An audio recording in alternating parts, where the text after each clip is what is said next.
तो अब शुरू करते हैं अंताक्षरी लेके प्रभु का नाम। देखो, तो रेंटल इनकम के बारे में अभी डिस्कस कर रहे हैं। जो रेंट होता है, रेंट, ठीक है ना, उसमें से भी देखो हम लोग स्पेसिफिक चार्ज जो कर रहे हैं ना, स्पेसिफिक चार्ज के अंदर हम लोग ये इनकम्स हम लोगों ने स्पेसिफिक चार्ज में कवर की। ठीक है, अब यहाँ पे ये लिस्ट में है ना, ये लोग ने रेंट को भी ऐड किया है।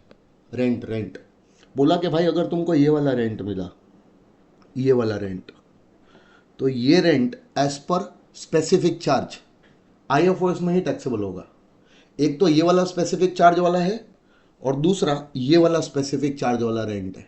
ये दोनों रेंट जो है ना, बिकॉज ऑफ स्पेसिफिक चार्ज इस साइड में क्या हो रहा है, टैक्सेबल हो रहा है। तो मैंने बोला साथ में है ना, इधर अपन बाकी का भी रेंट कवर कर ही लेते हैं, इधर जो आईएफओएस में टैक्सेबल होता है, but not because of specific charge, because of general charge. बराबर है। तो अभी उसमें ये लोग ने क्या बोला कि अगर तुम कोई प्लांट मशीनरी फर्नीचर भाड़े पे देते हो, प्लांट मशीनरी फर्नीचर अगर तुमने ये भाड़े पे दिया, तो इसको भाड़े पे देके जो तुमको रेंट मिला ना, वो रेंट तुम्हारी आईएफओएस की इनकम बोल के टैक्सेबल होगा। अगर वो पीजीबीपी में टैक्सेबल नहीं कर पाए तो इधर ही आके टैक्सेबल होगा।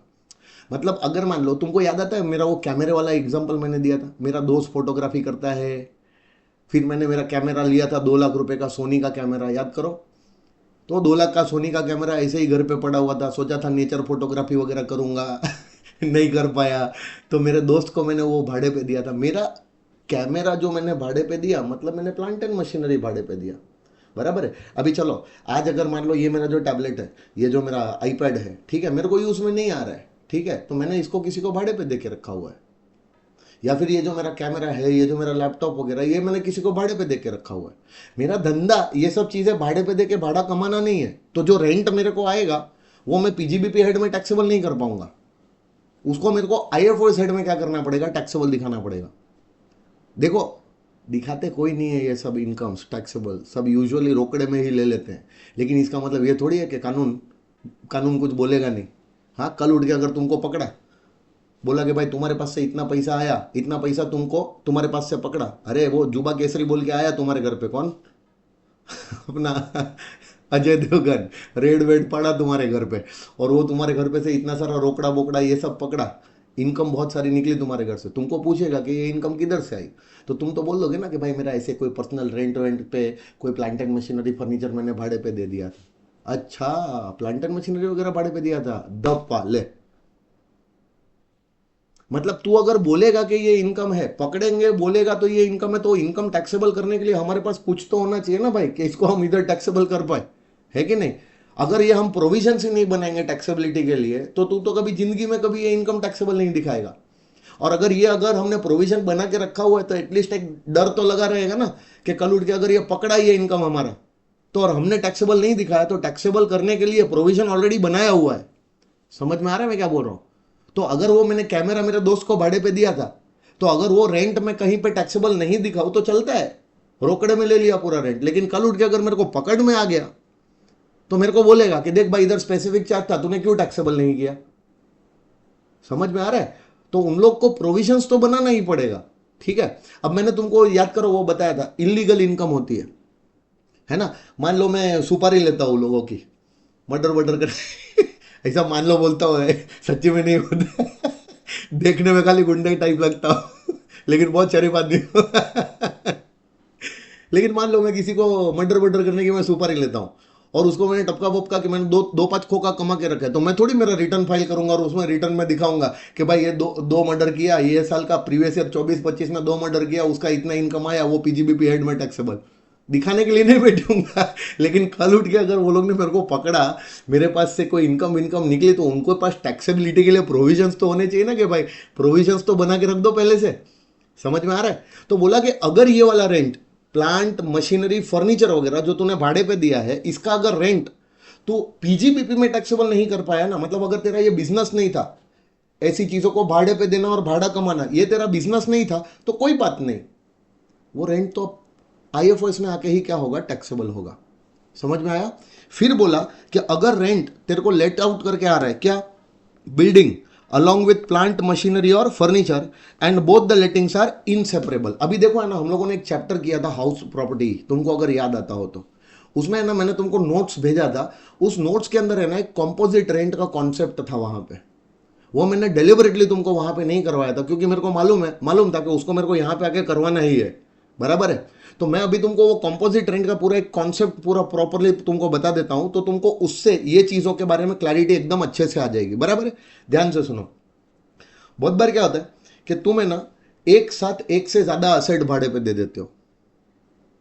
मतलब असेट जो भाड़े पे जा रहा है, मान लो अगर मैं खाली इकलौता ये असेट भाड़े पे दूं, तो एक असेट भाड़े पे दिया, उसका एक रेंट आया मेरे को। लेकिन अगर मैं ये असेट के साथ ये असेट, दोनों असेट मिला के भाड़े पे दे दूं और दोनों का एक रेंट आया, तो उसको बोलते हैं कंपोजिट रेंट, कंबाइंड रेंट, बराबर है। जब मल्टीपल असेट्स का भाड़ा एक साथ आता है। लेकिन कंपोजिट रेंट है ना तुम्हारे पिक्चर में तब आता है जब तुम बिल्डिंग भाड़े पे देते हो। क्या भाड़े पे देते हो बेटा? Building, BUILDING, building. बिल्डिंग अगर तुम भाड़े पे दे रहे हो with other assets, other assets में तुम्हारा प्लांट हो गया, मशीनरी हो गया, फर्नीचर हो गया, अब तुम इन दोनों की लेटिंग है ना साथ में कर रहे हो, है ना। ऐसा मैं बोलता हूं, building plus other asset, both lettings are done together. दोनों लेटिंग्स को साथ में किया हम लोगों ने। अब दोनों लेटिंग को साथ में किया तो दोनों का एक रेंट आएगा, दोनों के लिए सिंगल रेंट मिला मेरे को, single rent for both the lettings. उस सिंगल रेंट को क्या बुलाते हो? कंपोजिट रेंट बुलाते हो या फिर कंबाइंड रेंट बुलाते हो, ठीक है। तो कभी भी तुमको ये कंपोजिट रेंट मिलता है, कंबाइंड रेंट मिलता है, बिल्डिंग के साथ दूसरा कोई असेट भाड़े पे देके अगर ये कंपोजिट रेंट मिलता है, तो एकदम ध्यान से समझना, ये लोग ने ऐसा बोला हुआ है कि ये कंबाइंड रेंट को भी सेपरेट कर देना अगर दोनों लेटिंग सेपरेबल थी तो। क्या बोला English? If both the lettings were separable then separate the combined rent also. लेकिन अगर दोनों लेटिंग सेपरेबल नहीं थी तो कंबाइंड रेंट को भी सेपरेट करने की जरूरत नहीं है, समझो। तो अब यहां पे मेरे को दो पिक्चर आएगा। इफ बोथ लेटिंग्स वर क्या? ए सेपरेबल। सेपरेबल मतलब दोनों अलग अलग की जा सकती थी, फिर भी मैंने दोनों साथ में की। कीड़े कम नहीं है तुम्हारे सर को, देख लो, है ना। दोनों लेटिंग अगर मैं अलग अलग कर सकता था, लेकिन मेरे को नहीं, मेरे को मजा नहीं आया, मैंने दोनों लेटिंग साथ में कर दी। एग्जाम्पल दूंगा, टेंशन नहीं, बिल्कुल टेंशन नहीं, तुमको ऐसा एग्जाम्पल दूंगा कि तुम बोलोगे अरे वाह सुन मजा आ गया एग्जाम्पल में, बराबर है। अब सुनो, दोनों लेटिंग अगर सेपरेबल थी तो ये लोग क्या बोलते हैं? दोनों लेटिंग सेपरेबल थी ना, if both the lettings were separable then separate the combined rent also. तो कंबाइंड रेंट के भी तुमको टुकड़े टुकड़े करने पड़ेंगे। तो उस कंबाइंड रेंट में जितना भी रेंट तुम्हारी बिल्डिंग का था, रेंट ऑफ बिल्डिंग, वो तो भाई तुमको income from house property head में ही टैक्सेबल किया जाएगा, उसको कहीं और टैक्सेबल नहीं किया जाएगा। बिल्डिंग का रेंट भाई हाउस प्रॉपर्टी हेड में ही टैक्सेबल होगा। और अगर जो कंबाइंड रेंट था उसका जो रेंट है balance, rent of plant, machinery और फर्नीचर, जो मतलब दूसरे एसेट का जो रेंट था, वो लाके तुमको या तो आईएफओएस में टैक्सेबल करना है या तो पीजीबीपी में टैक्सेबल करना है, एज द केस में भी। लेकिन मेजॉरिटी ऑफ द केसेस ये कहां पे टैक्सेबल हो जाता है? आईएफओएस में टैक्सेबल हो जाता है। अब देखो, both the lettings are separable, तो कंबाइंड रेंट को सेपरेट करो। जो बिल्डिंग का रेंट था वो कहां टैक्सेबल दिखाओ? बिल्डिंग का रेंट टैक्सेबल दिखा दो हाउस प्रॉपर्टी में, और दूसरे असेट्स का जो रेंट था वो तुम सेपरेट करो और उसको तुम आईएफओएस में टैक्सेबल करो, इफ बोथ लेटिंग्स वर सेपरेबल। लेकिन अभी बी में बोल रहा है इफ बोथ लेटिंग्स वर इनसेपरेबल। क्या बोला? इनसेपरेबल। चाह के भी दोनों को अलग अलग लेट आउट नहीं कर पा रहा था। एक असेट भाड़े पे जाएगा तो ऑटोमेटिक दूसरा भी साथ में जाएगा, चिपका हुआ है एक दूसरे से। दूसरा भाड़े पे तभी जाएगा जब पहला भाड़े पे जाएगा। दोनों की लेटिंग एक दूसरे पे डिपेंड करती है। तो अगर दोनों की लेटिंग एक दूसरे से डिपेंड करती है तो बोला जाएगा both the lettings are inseparable. In that case do not separate the combined rent. और जो पूरा का पूरा कॉम्बाइंड रेंट है, पहले पूरा कोशिश कर लेना है कि ये पीजीबीपी हेड में टैक्सेबल हो जाए। और अगर पीजीबीपी हेड में टैक्सेबल नहीं हो पाया तो आके तुम इनकम फ्रॉम अदर सोर्सेज में ही आके इसको क्या करना, टैक्सेबल करना। ऐसा स्पेसिफिक चार्ज है इधर के लिए। अब देखो दोनों का एग्जांपल देता हूं, तुमको एकदम अच्छे से क्लियर हो जाएगा। मैंने क्या किया, मैंने है ना मेरी बिल्डिंग के साथ दूसरा कोई असेट भाड़े पे दे दिया, दोनों असेट को साथ में भाड़े पे दिया ताकि दोनों का एक रेंट मिले मेरे को। तो वो जो रेंट, एक रेंट आ रहा है बिल्डिंग प्लस दूसरे असेट्स का एक रेंट आ रहा है, वो रेंट क्या कहलाएगा, जल्दी बोलो, कंबाइंड रेंट। अब कंबाइंड रेंट को मेरे को सेपरेट करना पड़ेगा if both the lettings were separable. और कंबाइंड रेंट को सेपरेट करने की जरूरत नहीं है if both the lettings were inseparable. अभी सेपरेबल लेटिंग इनसेपरेबल लेटिंग का मतलब क्या हुआ, देखो क्या दोनों असेट अलग अलग लेट आउट किए जा सकते थे? क्या जरूरी था कि एक असेट भाड़े पे जाएगा तो उसके साथ दूसरा ऑटोमेटिकली भाड़े पे चला जाएगा? भाड़े पे जाना ही है दूसरे को, नहीं, दूसरा असेट अलग से लेट आउट किया जा सकता था। उसकी लेटिंग पहली असेट की लेटिंग पे डिपेंड नहीं करती है। अगर बिल्डिंग भाड़े पे जा रही है तो ऐसा जरूरी नहीं है कि वो असेट भी उसके साथ ऑटोमेटिक भाड़े पे चला ही जाएगा, वो अलग से भाड़े पे दिया जा सकता था। एग्जाम्पल देता हूं, मान लो मेरा है ना बड़ौदा में एक घर है, मान लो क्या है, बराबर है ना, अभी बड़ौदा में मेरा एक घर है। अब एक घर जिसमें मैं रहता हूं, उसके अलावा भी मेरा एक घर है, वो मेरे को भाड़े पे देना है। ऐसे ही बहुत टाइम से खाली पड़ा हुआ है, ठीक है, बड़ी सी बिल्डिंग में 3 BHK फ्लैट है। अब वो घर अगर मैं भाड़े पे दे रहा हूं तो तुम वो घर देखने के लिए आए, तुमने बोला कि सर कितना भाड़ा लोगे घर का? मैं बोला अभी एक काम करो, घर का है ना 20,000 रुपया भाड़ा दे दो। 20,000 रुपया भाड़ा मैं तुमसे घर का ले रहा हूँ, ठीक है। फिर तुमने घर देखा, तुमको घर पसंद आया, तुमने बोला ठीक है सर 20,000 में डन, 20,000 में आपका घर भाड़े पे। घर का भाड़ा देखो कितना बोला, 20,000 रुपये, बराबर है। फिर तुमने ऐसे नीचे उतरते उतरते मेरे को ऐसा पूछा, अभी घर भर देख लिया, तो फिर हम लोग नीचे उतर रहे थे बातें करते, तो तुमने बोला सर पार्किंग की जगह है क्या अपने पास, मतलब पार्किंग स्पेस अवेलेबल है क्या? मैं बोला हाँ हाँ, गाड़ी है क्या तुम्हारे पास? तो तुमने बोला नहीं गाड़ी नहीं है। तो मैं बोला फालतू में क्या को टाइम पास करता है, गाड़ी नहीं है तो पार्किंग का जगह क्या करेगा तुम? तो तुम बोलता है नहीं नहीं सर, वो एक्चुअली में क्या है ना कि अभी इतना अच्छा सोसाइटी में आएगा रहने के लिए, अभी 3 BHK फ्लैट में अभी रहने के लिए आएगा, तो एक आधा गाड़ी लेने के लिए मैं सोच रहा है। मैं बोला पागल है क्या यार, तुम गाड़ी वाड़ी लेने के लिए सोच रहा है? देखो पार्किंग का जगह है, मेरा ये वाला पार्किंग का जगह है, देख रहे हो, हाँ इधर जो गाड़ी खड़ा है ना वो भी मेरा ही है। तो मैं ये घर भी यूज नहीं करता हूँ, ये गाड़ी भी यूज नहीं करता हूँ, तुम घर भाड़े पे ले ही रहे हो, तो लगे यार चाहो तो ये गाड़ी भी मेरे से भाड़े पे ले लो, 20 के बदले 25,000 भाड़ा दे देना। तुम समझे? कंडीशन नहीं है भाई कि घर भाड़े पे लिया तो ऑटोमेटिक गाड़ी भाड़े पे साथ में जाएगी ही जाएगी, नहीं नहीं, तुम चाहो तो तुम गाड़ी भाड़े पे ले सकते हो मेरे से। अब तुमको लगा कि भाई गाड़ी में अभी 5-6 लाख 10 लाख रुपया खर्चा करो, उससे अच्छा 5,000 रुपया महीने में अगर गाड़ी भाड़े पे मिल रही है, बराबर है, वापरने के लिए, तो लो वापर लो, गाड़ी भी वापर लेंगे। तो तुमने अब घर और गाड़ी, बिल्डिंग और other asset, plant and machinery, उन दोनों को साथ में मेरे से भाड़े पे लिया और दोनों का एक रेंट दिया 25,000। अब उस 25,000 में जो बिल्डिंग का रेंट है ना भाई, वही मेरे को हाउस प्रॉपर्टी हेड में टैक्सेबल दिखाना है। 5,000 रुपया मैं हाउस प्रॉपर्टी हेड में टैक्सेबल नहीं दिखा पाऊंगा, समझ में आया? और जो 5,000 रुपया जो गाड़ी का जो मैं तुमसे रेंट ले रहा हूं, वो मेरे को आके IFOS हेड में टैक्सेबल दिखाना पड़ेगा, because both the lettings were separable. ऐसा जरूरी नहीं था कि गाड़ी भाड़े पे लूंगा तो ऑटोमेटिक घर भाड़े पे लोग लेना ही पड़ेगा, या फिर घर भाड़े पे दे रहा हूं तो गाड़ी भाड़े पे लेनी ही पड़ेगी। एक की लेटिंग दूसरे पे डिपेंड करे ऐसा जरूरी नहीं था, दोनों अलग अलग लेटिंग हो सकती है। फिर भी मैंने दोनों साथ में की और दोनों का जो एक रेंट आया उसको मेरे को सेपरेट करना ही पड़ेगा। हाउस प्रॉपर्टी का रेंट, बिल्डिंग का रेंट हाउस प्रॉपर्टी हेड में टैक्सेबल करूंगा, और जो दूसरा असेट था उसका रेंट मैं कहां टैक्सेबल कर दूंगा, IFOS में टैक्सेबल कर दूंगा। समझ में आया इतना? ये एग्जांपल क्लियर है सबको? चलो अब मैं बोलता हूं both the lettings are inseparable. Both the lettings are inseparable मतलब एक जो असेट भाड़े पे जाएगा, बिल्डिंग तभी रेंट पे जाएगा जब दूसरे असेट्स भाड़े पे लिए जाएंगे, दूसरे एसेट्स तभी भाड़े पे आएंगे जब बिल्डिंग भाड़े पे ली जाएगी। एक बेस्ट एग्जांपल बोलो ना, मान लो मेरे पास एक फॉर एग्जांपल मेरे पास एक फैक्ट्री बिल्डिंग है और वो फैक्ट्री बिल्डिंग में भाड़े पे देना चाहता हूँ, तो वो फैक्ट्री बिल्डिंग के अंदर बहुत सारी प्लांट एंड मशीनरी वगैरह ऑलरेडी लगी हुई रहेगी, फर्नीचर होगा, प्लांट एंड मशीनरी होगी, सब कुछ होगी, बराबर। तो अगर तुम मेरे से फैक्ट्री बिल्डिंग भाड़े पे लेना चाहते हो तो वो भाड़े पे आएगा, तो ऑटोमेटिक उसका प्लांट एंड मशीनरी जो उसके अंदर इंस्टॉल किया वो भी तुमको ऑटोमेटिक भाड़े पे आएगा ही साथ में।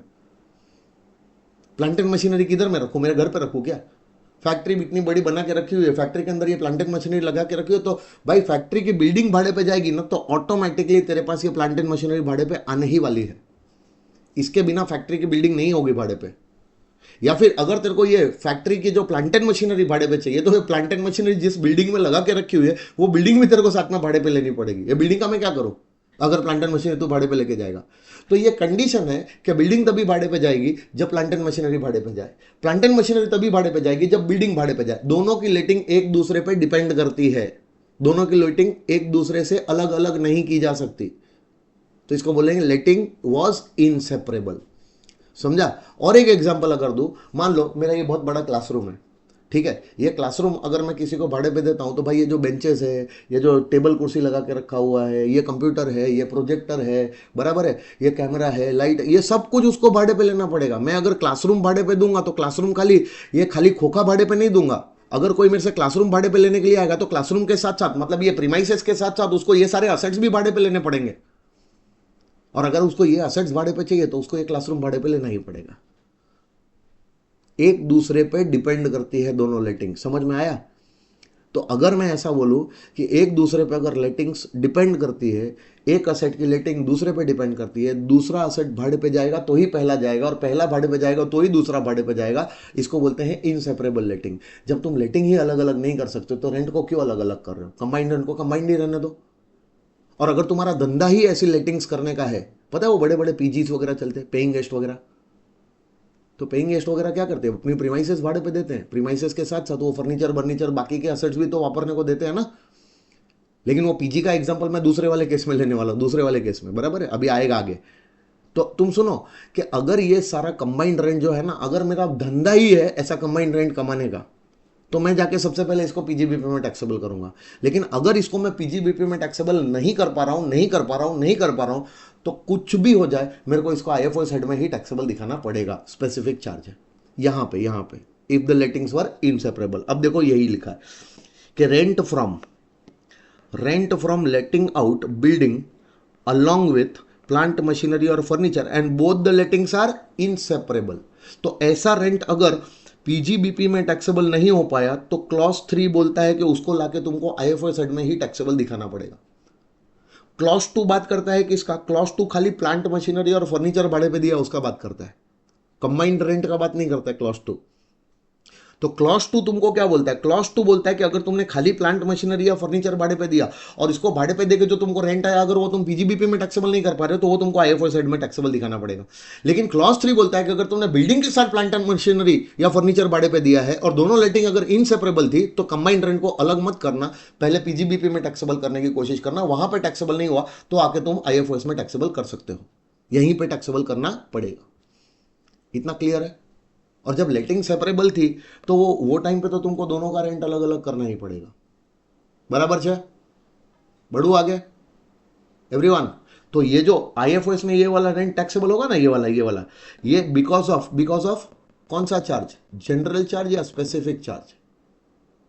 बिकॉज ऑफ स्पेसिफिक चार्ज यहां टैक्सेबल होगा, क्योंकि ये प्लांट मशीनरी फर्नीचर का रेंट है। तुम समझ में आ रहा है? लेटिंग अगर सेपरेबल थी तो दोनों को सेपरेट करो, प्लांट मशीनरी फर्नीचर का रेंट अगर पीजीबीपी में टैक्सेबल नहीं कर पा रहे हो, तो आके वो आईएफओएस हेड में ही टैक्सेबल होगा। समझे? तो यहां पे भी ये स्पेसिफिक चार्ज आ गया, और फिर यहां पे भी तुमको ये स्पेसिफिक चार्ज आ गया। समझ में आया? अब सोचो, अब अगर ऐसा हुआ कि मैंने एक बिल्डिंग भाड़े पे दी प्लस अदर फैसिलिटीज के साथ, या एमिनिटीज बोल सकते हो, फैसिलिटीज या एमिनिटीज भी मैं बिल्डिंग के साथ दे रहा हूं, जैसे कि 24/7 security, CCTV surveillance facility, club house, lift, फिर पार्क है अंदर, गार्डन फैसिलिटी है, स्विमिंग पूल है, बहुत सारी और सुविधाएं हैं। अगर तुम मेरा ये घर भाड़े पे लोगे, तो ये घर के साथ साथ ये फैसिलिटीज भी तुमको एंजॉय करने को मिलेगी। होते नहीं, अब बड़ी बड़ी बिल्डिंगें होती है, बड़ी बड़ी बिल्डिंगों में ये सारी सुविधाएं मिलती है कि गेट पे वॉचमैन बैठे रहते हैं, 24 आवर सिक्योरिटी है, पानी की सुविधा है, फिर वो खेलने कूदने का जो छोटा सा बच्चों का प्ले ग्राउंड वगैरह बनाया हुआ है, एक छोटा सा वो क्लब हाउस जैसा बनाया हुआ है। बड़ी बड़ी बिल्डिंगें बनती है इनके साथ। तो अब ये हाउस प्रॉपर्टी में एक क्वेश्चन ऐसा था जो तेरे को क्वेश्चन में तूने मेरे को क्वेश्चन पूछा भी था, है ना। तो अब ये सारी सुविधाएं जो साथ में दी जा रही है, एक सिंपल सा मेरे को क्वेश्चन बोलो कि अगर मैं मेरा कोई प्रॉपर्टी तुमको भाड़े पे दूंगा और वो प्रॉपर्टी भाड़े पे दूंगा तो उसके साथ साथ तुमको ये सारी सर्विसेज भी मिलने वाली है, तो तुमको क्या लगता है ये सर्विसेज का सारा कॉस्ट मैं ही बेयर करने वाला हूं ना। अगर मैं प्रॉपर्टी का मालिक हूं तो प्रॉपर्टी के साथ मिलने वाली ये जो सर्विसेज है, ये सारी फैसिलिटीज है, एम्यूनिटीज है, इनका कॉस्ट तो मेरे को ही बेयर करना पड़ेगा ना। वॉचमैन का पगार बगार देखना है, फिर ये अपना मेंटेनेंस वगैरह भरना है, लिफ्ट मेंटेनेंस भरना है, सोसाइटी मेंटेनेंस भरना है, क्लब हाउस के चार्जेस वगैरह पे करने हैं, तो ये सारे मेरे को ही भरने पड़ेंगे ना। तो इन सारी फैसिलिटीज का, एम्यूनिटीज का सारा खर्चा मैं ही उठाने वाला हूं। तो तुम्हें नहीं लगता है कि मैं जब तुमको ये वाली बिल्डिंग फैसिलिटीज के साथ भाड़े पे दूंगा तो बिल्डिंग के भाड़े के साथ साथ, इसके रेंट के साथ साथ, इसके लिए जो कॉस्ट मैंने इनकर किया वो कॉस्ट की भी मैं रेंट के साथ रिकवरी करूंगा। मैं खाली बिल्डिंग का भाड़ा तुमसे नहीं लूंगा, बिल्डिंग के साथ साथ ये जो फैसिलिटीज तुमको मिल रही है वो फैसिलिटीज के लिए जो मेरा कॉस्ट इनकर हो रहा है वो कॉस्ट की भी रिकवरी मैं तुमसे करने वाला हूं। तो याद रखना, ऐसे रेंट को भी क्या बोलेंगे, कंबाइंड रेंट ही बोलेंगे। ये रेंट भी तुम्हारा कौन सा रेंट है, कंबाइंड रेंट ही है। और अगर ये रेंट बेटा तुम्हारे लिए कौन सा रेंट हो गया, कंबाइंड रेंट हो गया, तो इस रेंट के अंदर जितना भी फैसिलिटीज, एम्यूनिटीज वगैरह के लिए जो मैंने रिकवरी किया होगा उसको मेरे को अलग करके मेरे को आईएफएस में ही टैक्सेबल दिखाना है, कुछ भी हो जाए। मैं पूरा रेंट हाउस प्रॉपर्टी हेड में टैक्सेबल नहीं दिखा पाऊंगा, क्योंकि पूरा रेंट मेरी बिल्डिंग के लिए चार्ज नहीं कर रहा हूं, मेरी प्रॉपर्टी के लिए चार्ज नहीं कर रहा हूं। उस रेंट के अंदर मैं ये फैसिलिटीज, एम्यूनिटीज के लिए भी तुमसे रिकवरी कर रहा हूं। तो जो भी रिकवरी मैंने इन फैसिलिटीज, एम्यूनिटीज वगैरह के लिए की है उसको हटाना पड़ेगा और उसको मेरे को आईएफओएस में मेरी इनकम बना के टैक्सेबल दिखाना पड़ेगा। हाँ, बाद में जो जो चीज मैंने वहां पे आईएफओएस में टैक्सेबल दिखा दी वो चीज मेरी खर्च भी हो गई ना, तो उसका मेरे को आईएफओएस में डिडक्शन भी मिल जाएगा। तुमको समझ में आ रहा है। तो जितना भी एक्स्ट्रा अमाउंट मैं तुमसे इन सारी सुविधाओं के लिए वसूल करने वाला हूं वो एक्स्ट्रा अमाउंट जाके मेरे को क्या करना है, आईएफओएस में ही टैक्सेबल करना है। और उस एक्स्ट्रा अमाउंट के लिए जितना मेरा खर्च हो रहा है, मतलब इस एक्स्ट्रा फैसिलिटीज के लिए जो मेरा खर्च हो रहा है, वो खर्च जो कॉस्ट मैंने बेयर किया होगा वो मेरे को आईएफओएस हेड में जो इनकम में टैक्सेबल करूंगा वहां से मेरे को उसका सेक्शन 57 में क्या मिल जाएगा, डिडक्शन मिल जाएगा। ये सुविधाओं के लिए जो चार्ज किया जा रहा है ना रेंट, ये वाला, तो इस रेंट में से ये सुविधाओं के लिए जो एक्स्ट्रा अमाउंट चार्ज किया जाएगा उसको मेरे को आईएफओएस में टैक्सेबल करना पड़ेगा बिकॉज ऑफ जनरल चार्ज 56(1). कोई स्पेसिफिक चार्ज नहीं है, वो है तो मेरी इनकम ही, लेकिन पहले चार में से किसी हेड में टैक्सेबल नहीं हो पा रही है, इसलिए उसको मेरे को आके आईएफओएस में टैक्सेबल करना पड़ेगा। आई होप तुमको समझ में आ रहा है मैं क्या बातें कर रहा हूँ। और बाद में वो जो रेंट मैं आईएफओएस हेड में टैक्सेबल दिखाऊंगा, जो एक्स्ट्रा अमाउंट मैंने रिकवर किया फैसिलिटीज के लिए, उसका जो भी मेरा खर्चा हुआ रहेगा वो उस रेंट में से मैं जाके वहां पे क्या ले लूंगा, सेक्शन 57 में डिडक्शन ले लूंगा। लेकिन जो बचा कुचा रेंट होगा अब वही तुम्हारी बिल्डिंग का रेंट होगा, वही जाके तुमको इनकम फ्रॉम हाउस प्रॉपर्टी में क्या होगा, टैक्सेबल होगा। तुम पूरा अमाउंट हाउस प्रॉपर्टी हेड में टैक्सेबल नहीं कर पाओगे। कल्पेश ने मेरे को एक क्वेश्चन पूछा था, यही सेम कॉन्सेप्ट मैंने है ना मेरी जो एक्स्ट्रा क्वेश्चन की शीट्स जो मैंने तुमको दी है ना उसके अंदर होगा। मैं तुमको बार बार इसीलिए बोलता हूँ कि जो एक्स्ट्रा क्वेश्चन की शीट्स जो मैं देता हूँ ना वो तुम्हारे लिए बहुत काम की चीज़ है। उसमें कहीं ना कहीं कोई ना कोई ऐसी नई चीज़ निकल के आएगी ना। अभी कैपिटल गेन की ऑलमोस्ट बनने के लिए है, रेडी है, 2-4 क्वेश्चन मेरे को डालने बाकी है। कैपिटल गेन बन जाती है तो वो भी मैं तुमको तुरंत फॉरवर्ड करने वाला हूँ। वो तुम क्वेश्चंस जो एक्स्ट्रा डाले हैं ना आईसीआई के स्टडी मैट के अलावा के क्वेश्चंस, वो एक्स्ट्रा क्वेश्चन सॉल्व करो बेटा, तुम्हारे लिए बहुत काम के। वो तुमको जितनी प्रैक्टिस उसमें से मिल जाएगी ना, तुमको एग्जाम के लिए अलग लेवल का कॉन्फिडेंस आ जाएगा उससे। और एक एक क्वेश्चन है ना हैंड पिक किया हुआ है, अच्छे से उसको ढूंढा है। अगर ढूंढा नहीं है तो 2-3 क्वेश्चन को मिक्स करके एक क्वेश्चन बनाया हुआ है तुम्हारे लिए, समझे। तुम्हारे एग्जाम के लिए अच्छा है, तुम पास हो जाओगे तो मेरे को पास होकर कोई पैसा पैसा नहीं देने वाले हो कि लो सर तुमने पास करवा दिया, एक्स्ट्रा पैसा ले लो। जितना फीस दिया उतने में ही हमको चलाना पड़ता है, हमारा घर गरीब लोग का, है ना। क्या ही बोलूं अभी, छोड़ो, इतना समझेगी नहीं। अच्छा, अगर मेरे पास एक बिल्डिंग है और उसको मैंने भाड़े पे दिया तो उसका रेंट किधर टैक्सेबल होगा, बिल्डिंग, खाली बिल्डिंग का रेंट किधर टैक्सेबल होगा। उसका अगर मैं मालिक था ना तो हाउस प्रॉपर्टी में टैक्सेबल करूंगा, लेकिन मालिक नहीं था, टेनेंट था और उसको भाड़े पे दिया तो उसको लेटिंग नहीं बोलेंगे, क्या बोलेंगे, सब लेटिंग। अरे सब लेटिंग नहीं, एक बार प्रॉपर्टी भाड़े पे आई, उसको आगे भाड़े पे देना। एज एन ओनर भाड़े पे दिया तो वो लेटिंग बोलते हैं, लेकिन एज एन ओनर प्रॉपर्टी मेरे पास नहीं है, मैं उसका टेनेंट था और आगे किसी और को भाड़े पे देता हूँ, उसको बोलते हैं सबलेटिंग। तो सबलेटिंग से अगर मेरे को रेंट आया, अगर बिल्डिंग को सबलेट करके मेरे को रेंट आ गया, तो तुमको नहीं लगता है कि ये ऑलरेडी मैंने तुमको हाउस प्रॉपर्टी हेड में बताया था कि तुम प्रॉपर्टी के ओनर नहीं हो, तो ये रेंट तुम हाउस प्रॉपर्टी हेड में टैक्सेबल नहीं कर पाओगे। एज पर जनरल चार्ज वो तुमको यहीं पे टैक्सेबल करना पड़ेगा आईएफओएस हेड में। फिर पता है, एक वो एकदम ओपन प्लॉट ऑफ लैंड था, एकदम ओपन प्लॉट, खाली ऐसा जमीन है, जमीन बस, और मैंने किसी को ये जमीन भाड़े पे दे दी, तो इसका रेंट हाउस प्रॉपर्टी हेड में टैक्स बजाऊंगा कान के नीचे। ये हाउस प्रॉपर्टी नहीं है। हाउस प्रॉपर्टी क्या होती है वहां पे मीनिंग बताया था, तो जब हाउस प्रॉपर्टी का मीनिंग बता रहा था तब ये सेम एग्जांपल मैंने वहां पे दिया हुआ था कि ना ये तेरी हाउस प्रॉपर्टी है, मतलब ये बिल्डिंग थोड़ी है, और ये लैंड अपार्टमेंट टू बिल्डिंग भी नहीं है। तो ओपन प्लॉट ऑफ लैंड का जो तेरे को रेंट आएगा, वो रेंट या तो तू पीजीबीपी में दिखा या तो आईएफओएस में दिखा। अगर तेरा धंधा ऐसे रेंट को ले लेके भाड़े पे देने का था तो तू पीजीबीपी में दिखा। सबलेटिंग करना अगर तेरा धंधा था तो सबलेटिंग तो पीजीबीपी में दिखा। अगर वहां नहीं दिखा पा रहा है, वो तेरा धंधा नहीं है, तो भाई ये रेंट तेरे को इनकम है, टैक्सेबल है, कहीं पे इसका एग्जम्पशन नहीं मिला है, पहले 4 में से किसी हेड में टैक्सेबल नहीं हो रही है, तो बिकॉज ऑफ जनरल चार्ज वो तेरे को यहाँ पे आईएफओएस हेड में आके क्या करनी पड़ेगी, टैक्सेबल करनी पड़ेगी। समझ में आया? तो लो ना लगे हाथ रेंट के साथ, ये दोनों रेंट भी मैंने साथ में कवर कर ही लिए हैं। यहाँ पे देख लो, पहले बताए थे, शायद भूल गए हो, है ना? तो वो भूली बिसरी यादें तुम्हारी ताजी करवा रहा हूं यहाँ पे। ये लो, ये हाउस प्रॉपर्टी में ऑलरेडी इसको डिस्कस किया हुआ मैंने, ठीक है? तो ये था तुम्हारा, प्लॉट ऑफ लैंड को भाड़े पे दिया तो आईएफओएस में टैक्सेबल करना बिकॉज ऑफ जनरल चार्ज, और अगर सबलेटिंग कर दी है बिल्डिंग को तो सबलेटिंग करके जो रेंट आया उसको भी तुम कहां पे, आईएफओएस में टैक्सेबल करना बिकॉज ऑफ जनरल चार्ज। बराबर है? रेंट वाला सीन हुआ तुम्हारा खत्म। तो अब ये जो अपनी लिस्ट है, ये जो लिस्ट बनाई थी, इस लिस्ट में आके 2 रेंट और जोड़ दो यहाँ पे। तो अब तुम्हारा क्या चार्जिंग सेक्शन चल रहा है राजा, चार्जिंग सेक्शन। चार्जिंग सेक्शन में जनरल चार्ज तो सबको मालूम ही है क्या है, हम स्पेसिफिक चार्ज वाली एक एक करके इनकम उठाते जा रहे हैं, उसका डिस्कशन करते जा रहे हैं। तो पहली इनकम हो गई, दूसरी इनकम हो गई, तीसरी इनकम हो गई, चौथी इनकम हो गई, फिर चौथी इनकम के साथ क्लॉज नंबर 8 भी यहाँ पे उठा के अपन ने खत्म कर लिया है।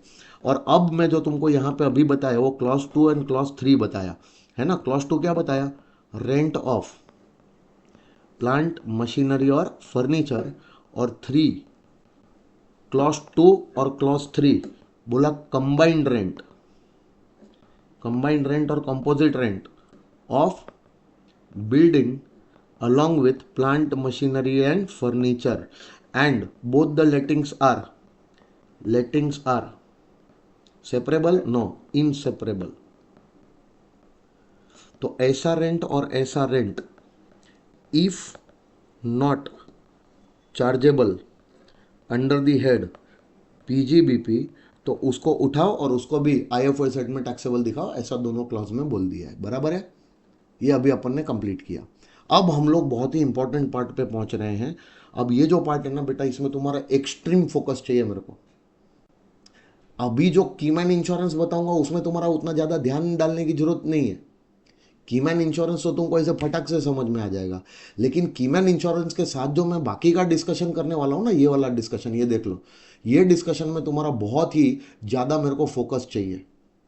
बराबर है? क्योंकि यहाँ पे 1010D का एग्जाम्शन मैं डिस्कस करने वाला हूँ, और यहाँ पे पिछले साल एक मस्त वाला अमेंडमेंट भी आया था, वो अमेंडमेंट भी मैं तुमसे डिस्कस करने वाला हूँ। बराबर है? अब सुनो, ध्यान से समझना। अगर पहले हम लोग कीमैन इंश्योरेंस पॉलिसी की बात करें, ठीक है, तो फोकस करो जरा सा। देखो यहाँ पे बोला है एनी अमाउंट या फिर any sum which is received or receivable under Keyman insurance policy.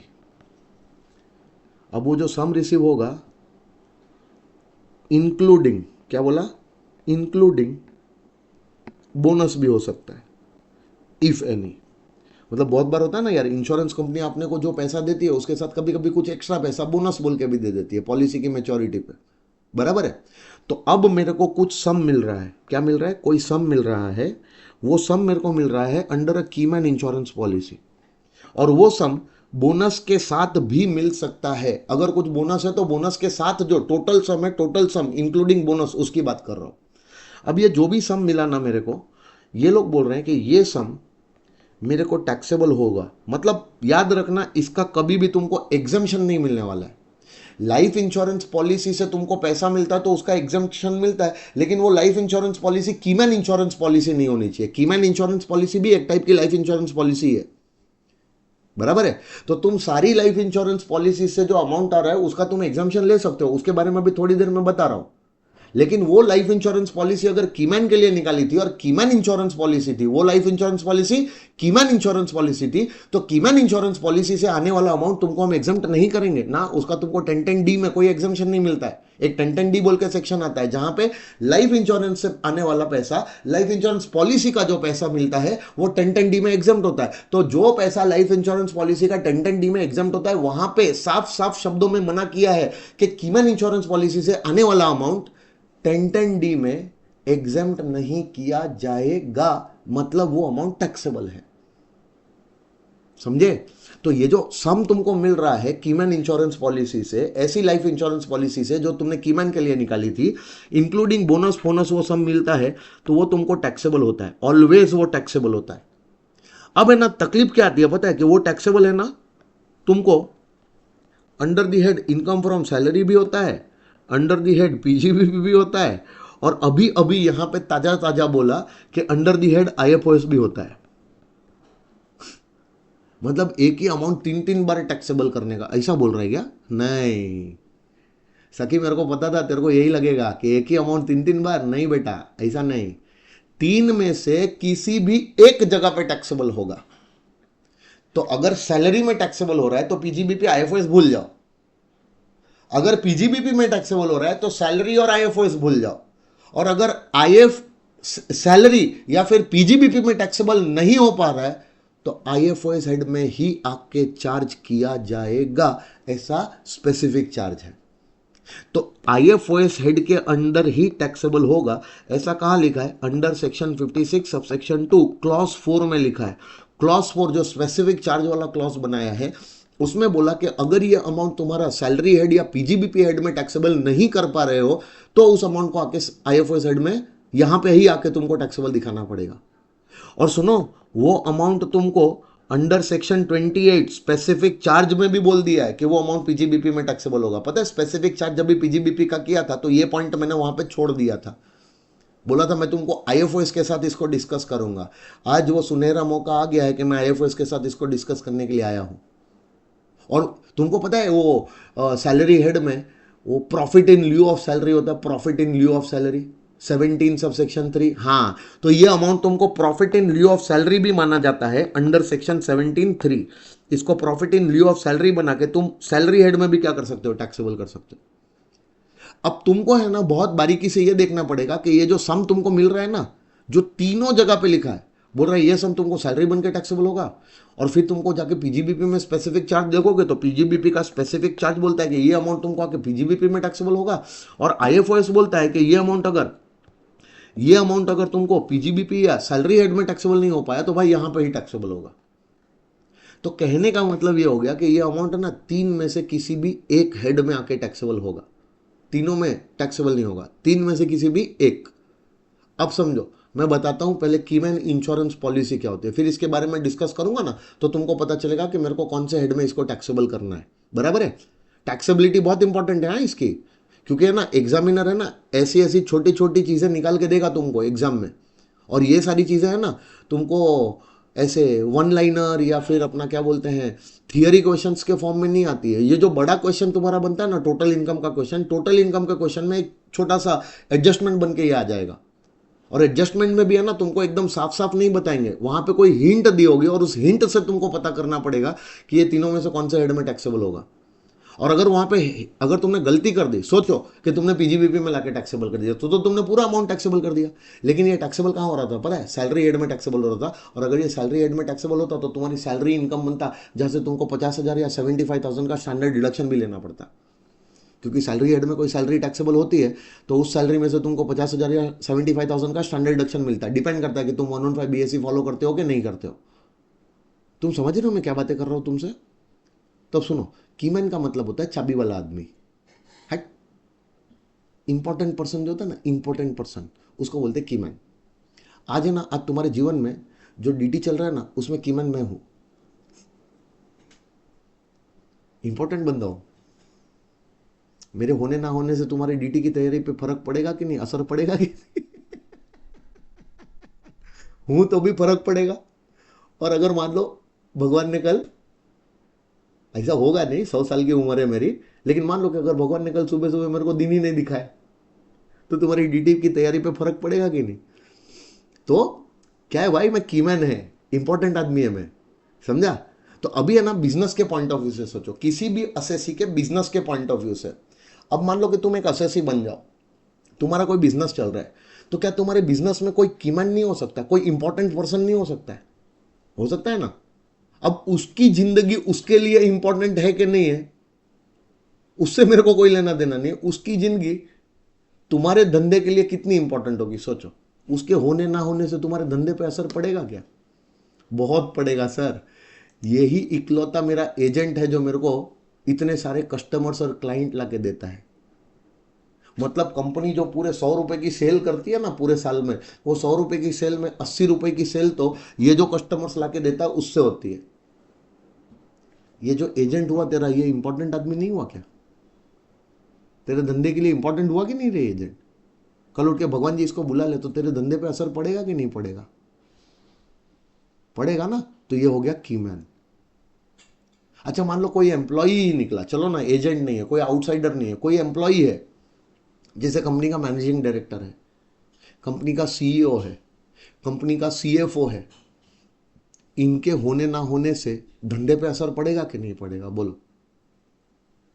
जो कामकाज चल रहा है, कामकाज पे असर पड़ेगा, और कामकाज पे असर पड़ेगा तो अल्टीमेटली प्रॉफिटेबिलिटी, टर्नओवर वगैरह सारी चीजों पे असर पड़ेगा ना। ये होंगे तो ऊपर लेके जाएंगे कंपनी को और ग्रो करवाएंगे। इनके अंदर वो काबिलियत होती है ऐसी, तभी तो वो इंपॉर्टेंट है ना। और नहीं होंगे तो इनके ना होने की वजह से, इनकी काबिलियत मिसिंग हो जाएगी, उसकी वजह से मेरे धंधे को असर पड़ेगा। तो बहुत सारे एम्प्लॉयज ऐसे होते हैं, बहुत सारे एम्प्लॉयज ऐसे मेरे बिजनेस में हो सकते हैं जो मेरे बिजनेस के लिए बहुत इंपॉर्टेंट पर्सन है, कीमैन है। या फिर चलो, अगर वो मेरे एम्प्लॉयज नहीं है तो बिजनेस के कुछ ऐसे एसोसिएट्स हो सकते हैं, कोई कस्टमर निकला, कोई क्लाइंट निकला, कोई एजेंट निकला, या फिर कोई चलो नॉन एग्जीक्यूटिव डायरेक्टर निकला, जो कंपनी का एम्प्लॉय तो नहीं है लेकिन बोर्ड ऑफ डायरेक्टर्स का वो हिस्सा है, नॉन एग्जीक्यूटिव डायरेक्टर है। उसके नॉलेज से, उसके एक्सपीरियंस से कंपनी को डिसीजन मेकिंग में बहुत मदद मिलती है। लेकिन हाँ, वो कंपनी के डे टू डे ऑपरेशंस में नहीं आता है, रोज रोज काम में, तो वो क्या है, एक नॉन एग्जीक्यूटिव डायरेक्टर है, लेकिन है तो वो भी इंपॉर्टेंट ही ना। आज की डेट में रिलायंस के लिए सबसे ज्यादा इंपॉर्टेंट आदमी कौन है, बोलो? मुकेश। हाँ, આપણા મુકેશ મામા છે એ કેટલા ઇમ્પોર્ટન્ટ છે? મુકેશ મામાને કાલે કાંઈ થઈ જાય तो रिलायंस को फर्क पड़ेगा कि नहीं?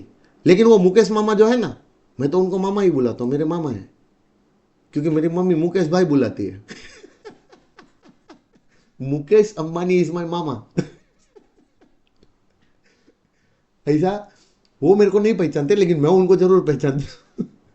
तो मुकेश मामा जो है, सोचो, क्या वो रिलायंस के एम्प्लॉई है? नहीं, लेकिन रिलायंस के लिए इंपॉर्टेंट बंदे हैं ना वो, तो वो कीमैन है बाबा। तो जरूरी नहीं है धंधे के लिए जो इंपॉर्टेंट पर्सन होगा, कीमैन होगा, वो धंधे का एम्प्लॉई होगा। मेरे धंधे में जरूरी नहीं है, एम्प्लॉई भी हो सकता है, कोई आउटसाइडर भी हो सकता है, बराबर है। जैसे कि एजेंट वेजेंट का और ये चेयरमैन वगैरह का, मुकेश अंबानी का इसका एग्जाम्पल दिया। अब समझो थोड़ा, अगर मैं तुमको ऐसा बोलता हूं कि कल उठ के भगवान ना करे, भगवान ना करे, इनको कुछ हो जाता है, मरा गए, तो मेरे धंधे पे असर पड़ेगा क्या? मेरे धंधे को नुकसान होगा, है ना? तो इनकी जिंदगी इनके लिए इंपॉर्टेंट हो या ना हो, मेरे धंधे के लिए इनकी जिंदगी बहुत इंपॉर्टेंट है। तो मैंने मेरे धंधे के बेनिफिट के लिए क्या किया है, इनका कीमैन इंश्योरेंस निकलवा दिया है। इनका कीमैन इंश्योरेंस इनको फायदा देने के लिए नहीं निकाला है कि कल उठ के अगर ये मरा गए ना, तो इनकी वजह से, इनके मरने की वजह से मेरे धंधे को जो नुकसान होगा ना, वो नुकसान की भरपाई एटलीस्ट उतने एक्सटेंट तक हो जाएगी जितना मेरे को इंश्योरेंस का पैसा मिलेगा। इंश्योरेंस का पैसा मेरे को मिलेगा, क्योंकि मेरे धंधे का कीमैन था, उसकी लाइफ का इंश्योरेंस उसने नहीं, मैंने निकाला है, क्योंकि वो मेरा कीमैन था। तो अब मैं जाऊंगा इंश्योरेंस कंपनी के पास और इंश्योरेंस कंपनी को बोलूंगा, insurance company, he is my keyman, very important for my business, designation देख उसका कैसा है, एमडी है कंपनी का, यस, अगर उसको कुछ हो जाता है ना तो मेरे धंधे को बहुत फर्क पड़ेगा, yes. So I want to take a insurance of 5 CR, कि अगर वो मरा गया तो 5 CR मेरे को मिले। उसकी लाइफ का 5 करोड़ का इंश्योरेंस मैंने निकाला। अब तुम बोलोगे सर ऐसा करके तो बहुत जबरदस्त झोल हो सकता है, उसको मार डालो 5 करोड़ तुमको मिल जाएगा। सुनो ये पागल, एक सोने का अंडा पाने के लिए सोने का अंडा देने वाली मुर्गी को नहीं मारते हैं। इतना बड़ा दिमाग से पैदल आदमी नहीं रहेगा मैं। वो मेरे को है ना हर रोज सोने का अंडा देने वाली मुर्गी है। वो 5 करोड़ पाने के लिए मैं उसको मारेगा नहीं। वो मेरे धंधे में है ना 5 करोड़ से तो कितना ही ज्यादा बेनिफिट करवा के दे रहा होगा वो बंदा।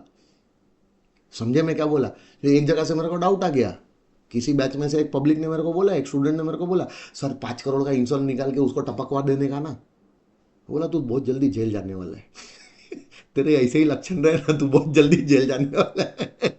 बोलना भी मत कि तू मेरा स्टूडेंट है, मैं तो अभी से तेरे को डिसोन करता हूं।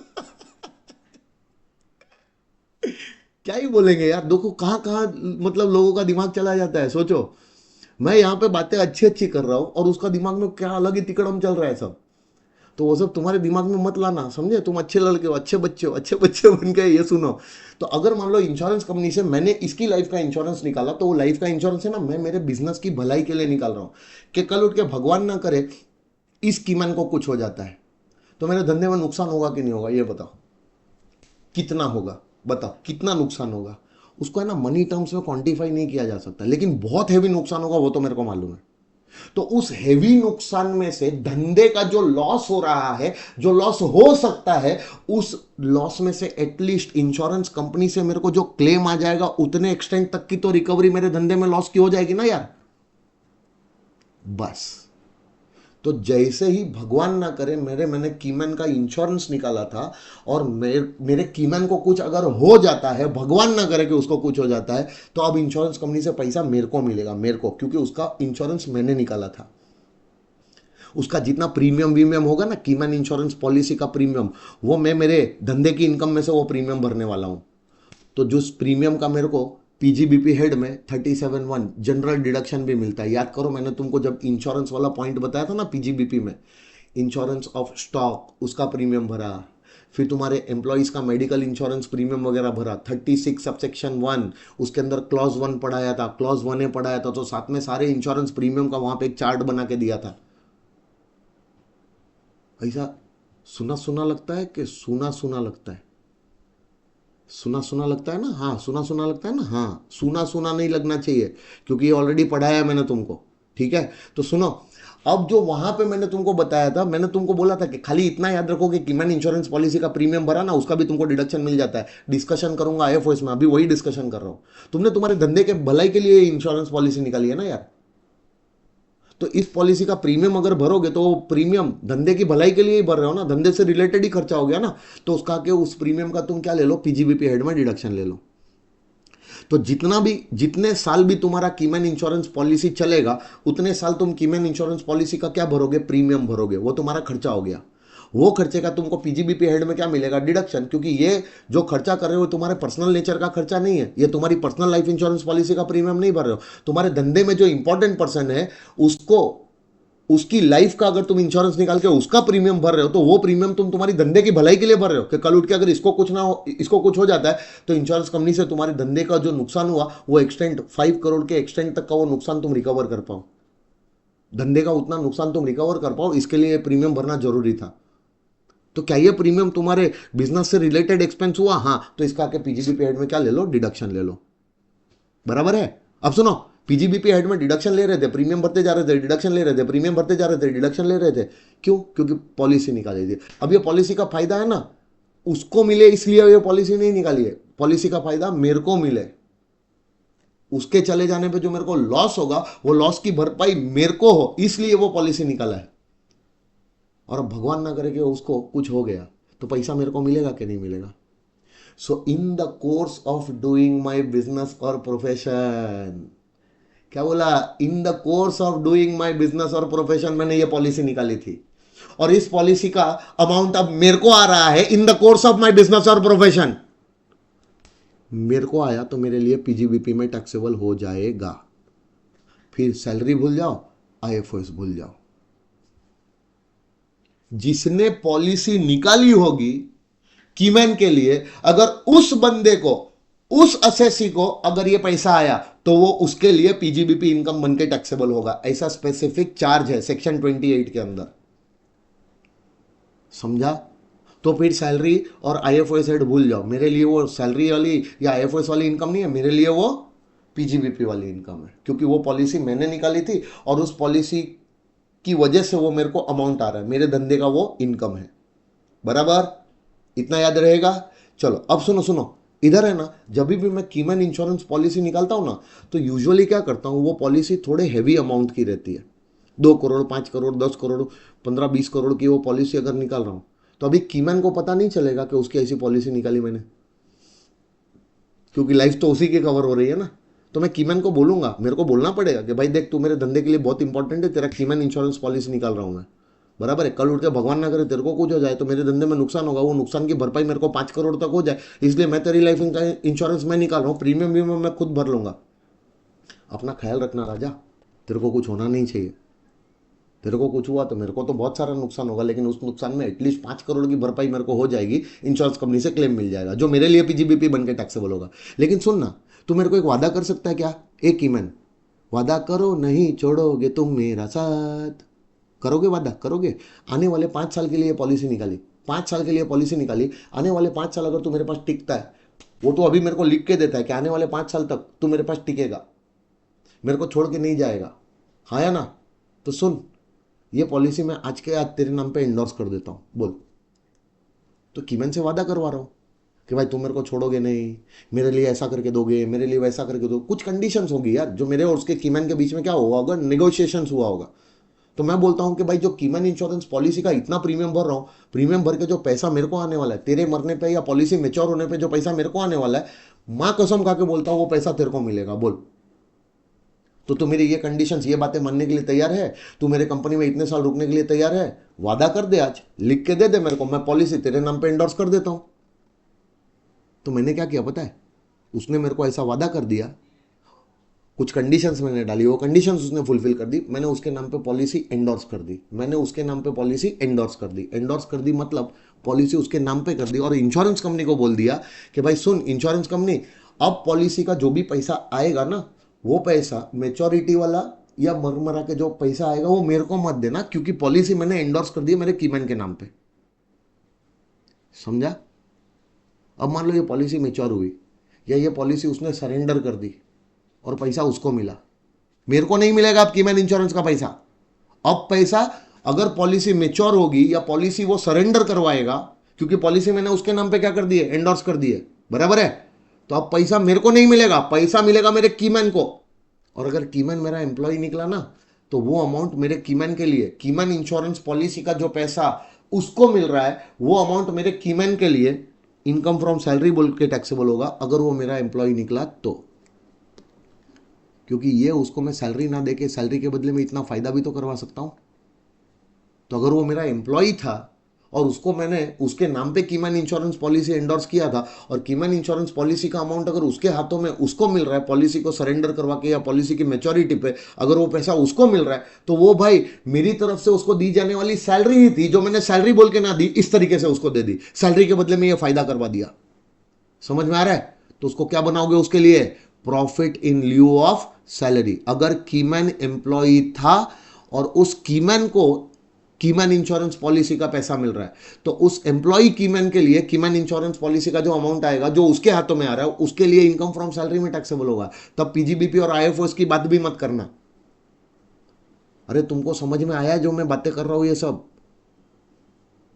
अब रुको, अगर मान लो वो बेचारा मर मरा गया, अच्छा वो मान लो मर मरा तो बाद में जाएगा, पहले मान लो कि अगर पॉलिसी मैंने उसके नाम पे एंडोर्स कर दी थी और वो मेरा एम्प्लॉय नहीं था, तो एजेंट था, या फिर वो मुखिया था, मुकेश मामा था, क्या वो मेरा एम्प्लॉय है? नहीं।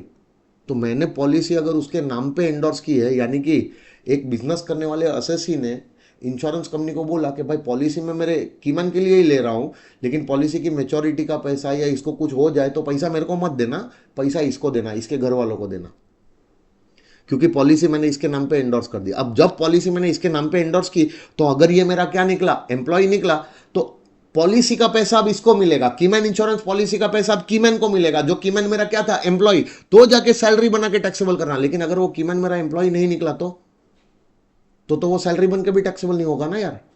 पीजीबीपी तो भूल ही जाओ, पीजीबीपी में तो खाली मेरे को मिला होगा तो ही टैक्सेबल होगा। लेकिन अगर कीमैन को ही मिला तो कीमैन के लिए तो ये थोड़ी पीजीबीपी इनकम है। तुम समझ रहे हो मैं क्या बातें कर रहा हूं? कीमैन के लिए तो ये सैलरी इनकम होती। सैलरी इनकम तब होती जब ये profit in lieu of salary होता। Profit in lieu of salary बन के सैलरी में टैक्सेबल तब होती जब वो मेरा एम्प्लॉय होता। क्या वो मेरा एम्प्लॉय है? नहीं, तो सैलरी हेड में टैक्सेबल हो ही नहीं सकता। पीजीबीपी में तो खाली मेरे को ही टैक्सेबल हो सकता था। तो कौन सा हेड दिखता है?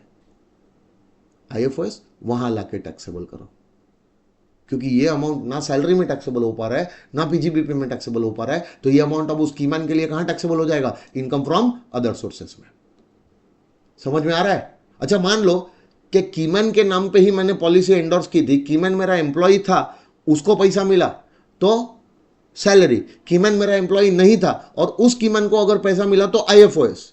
लेकिन अगर मान लो कीमैन मेरा एम्प्लॉय हो या एम्प्लॉय ना हो, उसके नाम पे अगर पॉलिसी मैंने एंडोर्स की थी, कीमैन मेरा एम्प्लॉय हो या ना हो, उसके मरने पे अब उसके घर वालों को भी तो पैसा मिल सकता है। तो उनके घर वालों के लिए क्या सैलरी बना के टैक्सेबल करोगे? उनके घर वालों के लिए क्या पीजीबीपी बना के टैक्सेबल करोगे? नहीं, उनके घर वालों के लिए ये पॉलिसी का अमाउंट टैक्सेबल हो जाएगा अंडर द हेड आईएफओएस। तो कीमैन इंश्योरेंस पॉलिसी का अमाउंट अगर पीजीबीपी में टैक्सेबल होगा तो किसको होगा? जल्दी बोलो, किसको होगा? जिसने वो पॉलिसी अपने कीमैन के लिए निकाली थी, अगर कीमैन इंश्योरेंस का अमाउंट उसको मिला तो ये अमाउंट मेरे को पीजीबीपी में टैक्सेबल होगा।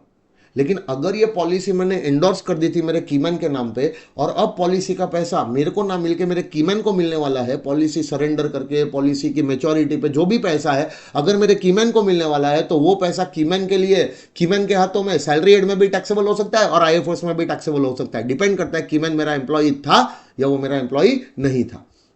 अगर वो मेरा एम्प्लॉय था तो उसके लिए profit in lieu of salary बोल के सैलरी हेड में टैक्सेबल हो जाएगा, और अगर वो मेरा एम्प्लॉय नहीं था तो वो उसके लिए आईएफओएस में टैक्सेबल हो जाएगा। और अगर पॉलिसी मैंने उसके नाम पे एंडोर्स की हुई है, अब वो मेरा एम्प्लॉय है या नहीं है कोई फर्क नहीं पड़ता है, पॉलिसी मैंने उसके नाम पे एंडोर्स की है और उसके मरने पे अगर पैसा उसके नॉमिनीज को मिल गया, उसके लीगल ईयर्स को मिल गया, तो उन नॉमिनीज या लीगल ईयर्स के लिए भी वो आईएफओएस हेड में क्या हो जाएगा? टैक्सेबल। आई बात समझ में? तो कब कीमैन का पैसा कौन से हेड में टैक्सेबल होगा ये पता चला। अब है ना, तुमको क्या किया होगा पता है? देखो, एग्जाम में ना क्वेश्चन जो दिया होगा ना, पहला ही क्वेश्चन कंपलसरी क्वेश्चन 15 मार्क का जो आता है ना, उसमें ऐसा पीएनएल बना के दिया रहेगा, ऐसा पीएनएल बना के दिया। इधर डेबिट साइड में बहुत सारे खर्चे होंगे और इधर क्रेडिट साइड में बहुत सारी इनकम्स होंगी, और बोला जाएगा कि ये सारा है, ऊपर कुछ इन्फॉर्मेशन दी होगी और ये टेबल के नीचे भी कुछ इन्फॉर्मेशन दी होगी, बराबर है ना। और ये सारी इन्फॉर्मेशन जो तुमको इतना, वो 15 मार्क का इतना बड़ा जबरदस्त बड़ा सा क्वेश्चन बनाया रहेगा और बोला जाएगा कि इसके बेसिस पे टोटल इनकम निकाल के दो और टैक्स लायबिलिटी निकाल, टोटल इनकम टैक्स लायबिलिटी वाला ये क्वेश्चन होगा। अब इस क्वेश्चन में है ना भाई, तेरे पास एक हेड नहीं होगा, एक तो पक्का पीजीबीपी हेड तो होगा ही, क्योंकि पीएनएल दिया है तो तेरे को पीजीबीपी इनकम तो निकालनी ही पड़ेगी। लेकिन इसके साथ हो सकता है तेरे पास सैलरी हेड भी हो सकता है तेरे पास इसमें हाउस प्रॉपर्टी हेड की भी इनकम दी हो सकता है तेरे लिए कैपिटल गेन की भी इनकम, मतलब बहुत सारे दूसरे भी हेड्स, बाकी के हेड्स की भी इनकम हो सकती है कि तेरे को इसमें से निकालनी पड़े। अब मान लो तेरे को टोटल इनकम निकालने के लिए बोला है, बराबर। अब यहाँ पे पीएनएल में है ना, यहाँ पे बहुत सारे खर्चे डाले हुए हैं और यहाँ पे बहुत सारी इनकम्स डाली हुई। एक इनकम तेरे को दिखी, सम रिसीव्ड अंडर केआईपी। केआईपी मतलब keyman insurance policy, including 20 lakh bonus, बराबर है। और टोटल अमाउंट कितना मिला मालूम है?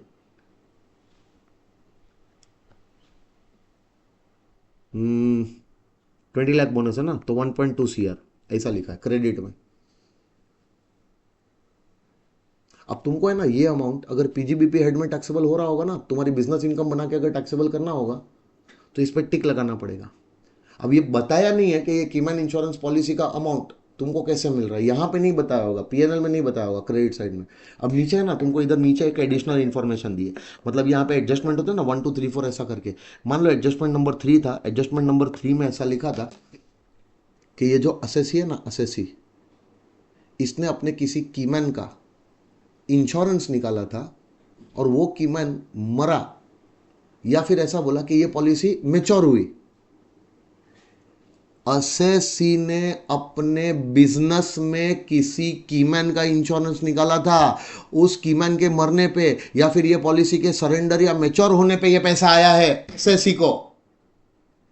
तो ये अमाउंट जो यहां दिख रहा है ना, उस पे जाके लगाओगे टिक, क्योंकि ये तेरी पीजीबीपी इनकम है, प्रॉफिट में ऐड होनी चाहिए, ऐड हुई है, अब माइनस करने की जरूरत नहीं है, ये तेरी पीजीबीपी इनकम है।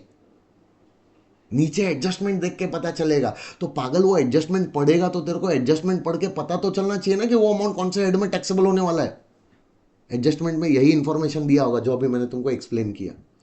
तो अभी मेरा एक्सप्लेनेशन जो है वो इधर नीचे एडजस्टमेंट में देख के पता चलेगा। समझ में आ रहा है? अब सुनो, अगर यहां पे बोला जाए कि असेसी को ये कीमैन इंश्योरेंस का पैसा मिल रहा है इंश्योरेंस कंपनी से, क्योंकि असेसी कीमैन था, असेसी एक एम्प्लॉई था किसी कंपनी में, हेड ऑफ द डिपार्टमेंट बोल के उस कंपनी में काम कर रहा था, और उस कंपनी का कीमैन था, और उस कंपनी का कीमैन बन के कंपनी ने इसके लिए, असेसी के लिए ये पॉलिसी निकाली थी जो असेसी ने सरेंडर की है और उसको ये पैसा आया है, या फिर वो पॉलिसी मैच्योरिटी हुई है और ये पैसा उसको आया है। तो भाई साहब, अब असेसी ने किसी और के लिए ये पॉलिसी नहीं निकाली थी, असेसी खुद कीमैन था, किसी कंपनी का एम्प्लॉय था, और उस कंपनी के लिए असेसी खुद क्या था? कीमैन था। और कंपनी, जिस कंपनी में ये एम्प्लॉय था, उस कंपनी ने असेसी के लिए क्या निकाला था? ये कीमैन इंश्योरेंस पॉलिसी निकाला था। तो असेसी ने इस पॉलिसी को सरेंडर किया, या फिर ये पॉलिसी मैच्योर हुई होगी और असेसी को ये इनकम आई होगी। बता, ये कौन से हेड वाली इनकम है? इनकम फ्रॉम सैलरी, क्योंकि उसको एम्प्लॉय की कैपेसिटी में कीमैन था और ये अमाउंट आ रहा है। तो क्या ये पीजीबीपी इनकम है? प्रॉफिट में ऐड होनी चाहिए कि सैलरी इनकम है? तो पहले इधर चौकड़ी लगाना पड़ेगा, प्रॉफिट में ऐड किया था तो प्रॉफिट में से माइनस करना पड़ेगा। पीजीबीपी हेड में प्रॉफिट में नहीं दिखेगा, चलो हटाओ, ये पीजीबीपी की इनकम नहीं है। कौन से हेड की इनकम है? Salary head. तो तुमको पता भी चलना चाहिए कि इसको सैलरी हेड में ले जाके टैक्सेबल करना है। तो जब तुम्हारा सैलरी हेड निकलेगा इसी क्वेश्चन में, तो सैलरी हेड के अंदर ये अमाउंट जाके दिखेगा, या फिर ये अमाउंट के बारे में नीचे इंफॉर्मेशन दी होती, इस इंफॉर्मेशन के बेसिस पे पता चलता कि ये पीजीबीपी इनकम नहीं है, ये कौन सी है? आईएफएस इनकम है।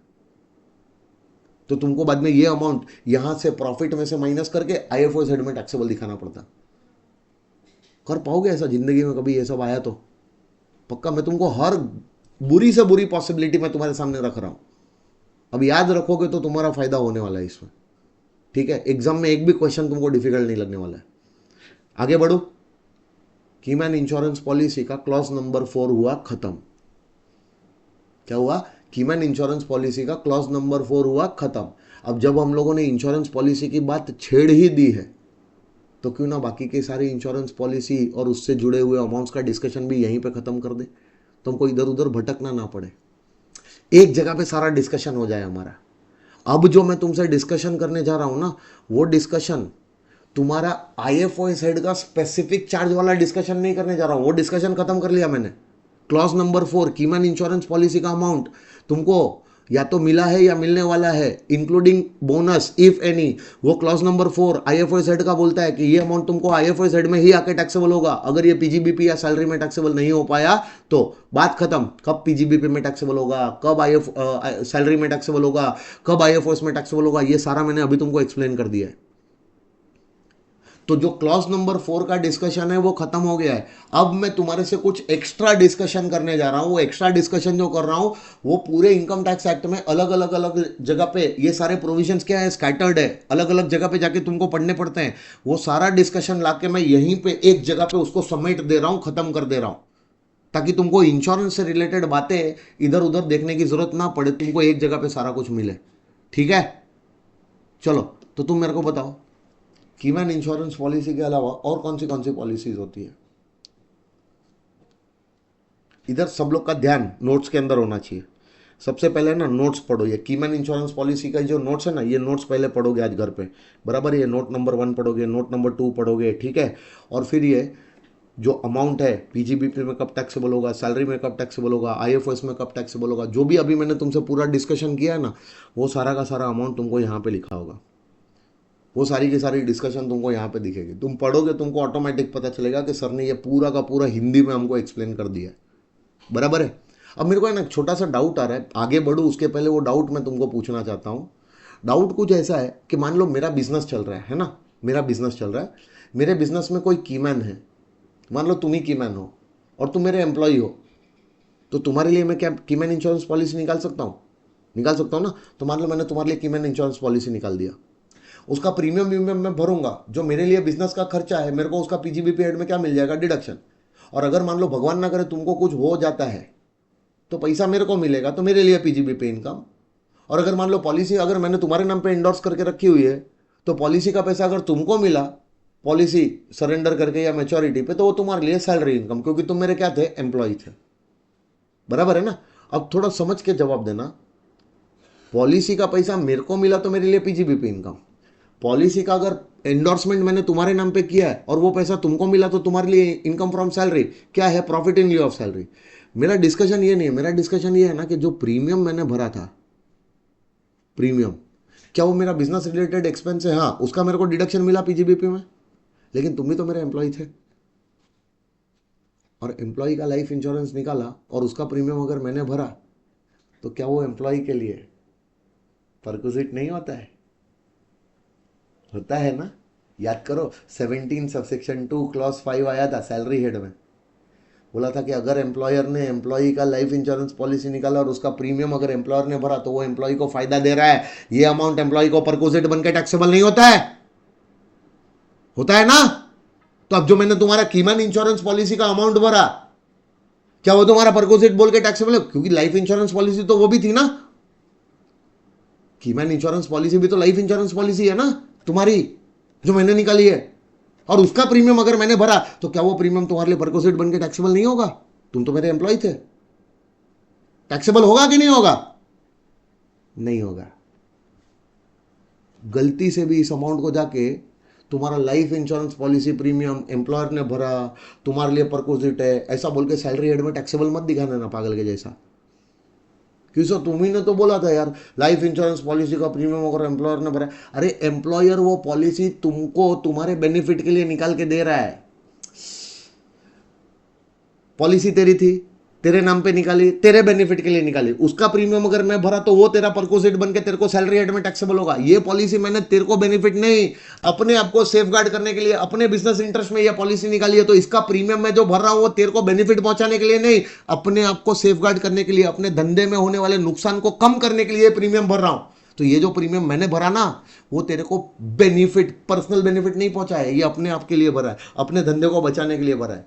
तो अपने धंधे को बचाने के लिए, अपने धंधे का नुकसान थोड़ा कम करने के लिए जो प्रीमियम भरा, वो तेरा बेनिफिट कैसे हो गया रे? तो भले ही तू मेरा एम्प्लॉय निकला कीमैन, भले ही तू मेरा एम्प्लॉय निकला, भले ही ये तेरी लाइफ इंश्योरेंस पॉलिसी, भले ही इसका प्रीमियम तेरे एम्प्लॉयर ने भरा है, लेकिन इस अमाउंट को तू अपना परक्विजिट बना के टैक्सेबल नहीं करेगा। मां कसम खा, मां कसम खा, इस अमाउंट को तू अपना परक्विजिट बना के टैक्सेबल नहीं करेगा, बिल्कुल नहीं करना, मेरी कसम है।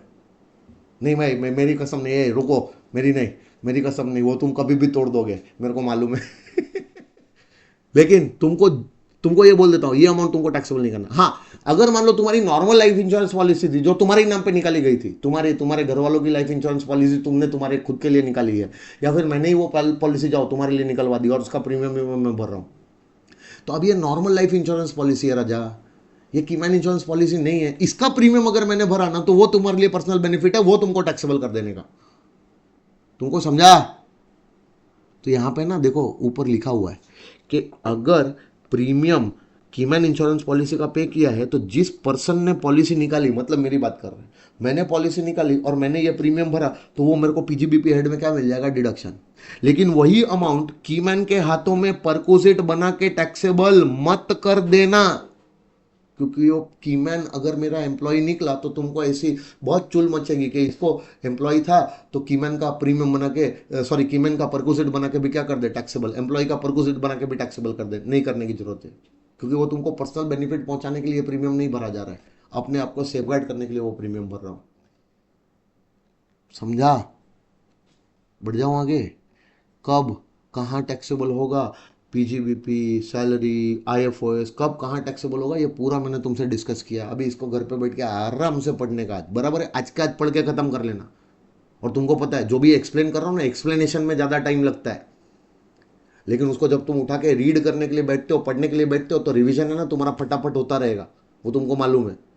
तो इसको प्लीज़ रिवाइज कर लेना, आज के आज एक बार खाली नज़र घुमानी है और तुम्हारा एक बार में खत्म हो जाएगा, फिर दोबारा इसको देखने की जरूरत नहीं पड़ेगी, बराबर। अब चलो, जो इंपॉर्टेंट डिस्कशन जो मैं तुमसे बात कर रहा था ना, वो मैं तुमसे कर रहा हूँ। ये है नॉर्मल लाइफ इंश्योरेंस पॉलिसी। अब कीमैन इंश्योरेंस पॉलिसी नहीं, नॉर्मल लाइफ इंश्योरेंस पॉलिसी। फिर जैसे ही नॉर्मल लाइफ इंश्योरेंस पॉलिसी की बात खत्म होगी ना, फिर मैं तुमसे बात करूंगा मेडिक्लेम पॉलिसी की, फिर मैं तुमसे बात करूंगा दूसरी पॉलिसियों की, उसका प्रीमियम भरा, उस पर अमाउंट आया, उस अमाउंट का क्या करोगे, कहाँ टैक्सेबल होगा, प्रीमियम का डिडक्शन मिलेगा कि नहीं मिलेगा, समझ में आ रहा है? बराबर। तो चलो ना, पहले ये वाला अमाउंट, ये वाली सारी चीज़ों की बात कर लेते हैं, फिर मैं लाइफ इंश्योरेंस पॉलिसी पे आता हूँ, है ना। वो थोड़ा डिफिकल्ट पार्ट है, थोड़ा अच्छे से करना पड़ेगा उसको। पहले मेरे को एक चीज़ बताओ, तुम क्या तुम्हारा मेडिक्लेम निकालते हो क्या? Mediclaim, mediclaim. Koeman insurance policy का डिस्कशन खत्म हो गया, अब मैं नया डिस्कशन कर रहा हूँ। नया डिस्कशन में मैं तुमसे नया क्वेश्चन पूछ रहा हूँ, क्या तुम मेडिक्लेम के बारे में जानते हो? मेडिक्लेम इंश्योरेंस पॉलिसी होती है हेल्थ इंश्योरेंस पॉलिसी।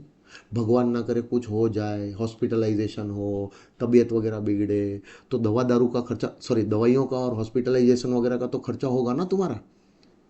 तो वो तुम्हारे पे बर्डन नहीं आ जाएगा? सोचो कि इतना बड़ा ट्रीटमेंट वगैरह करवाना पड़ गया, डॉक्टरों की पेमेंट करनी पड़ गई, दवाइयों के खर्चे करने पड़ गए, तो वो तुम्हारे पे एडिशनल बर्डन आ गया।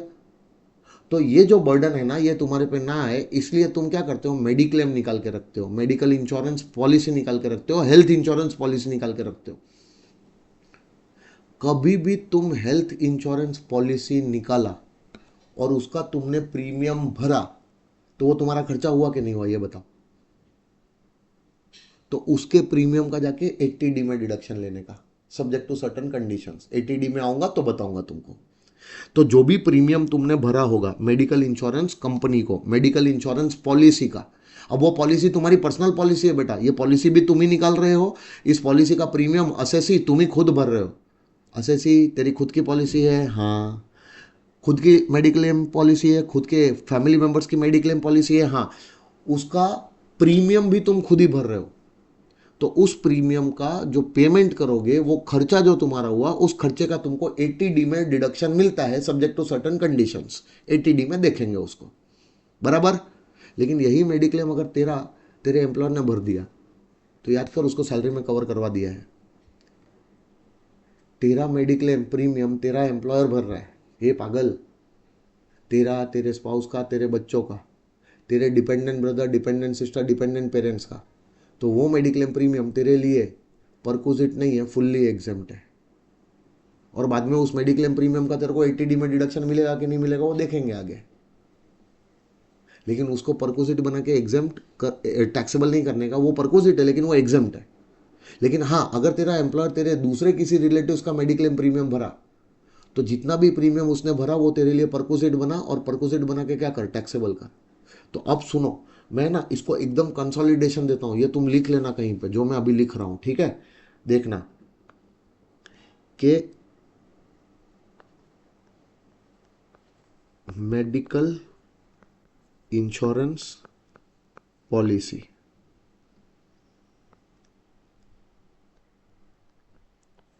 इस पॉलिसी का अगर प्रीमियम पे किया, premium premium paid by assessee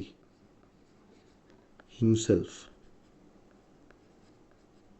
तो उस प्रीमियम का डिडक्शन अंडर सेक्शन 80D में मिलेगा, सब्जेक्ट टू कंडीशंस। क्या कंडीशंस वगैरह है वो देखेंगे, है ना। फिर अगर प्रीमियम पे किया बाय एम्प्लॉयर ऑफ असेसी, तो वो उसका treatment is equal to perquisite under the head income from salary for the assessee, और वो असेसी को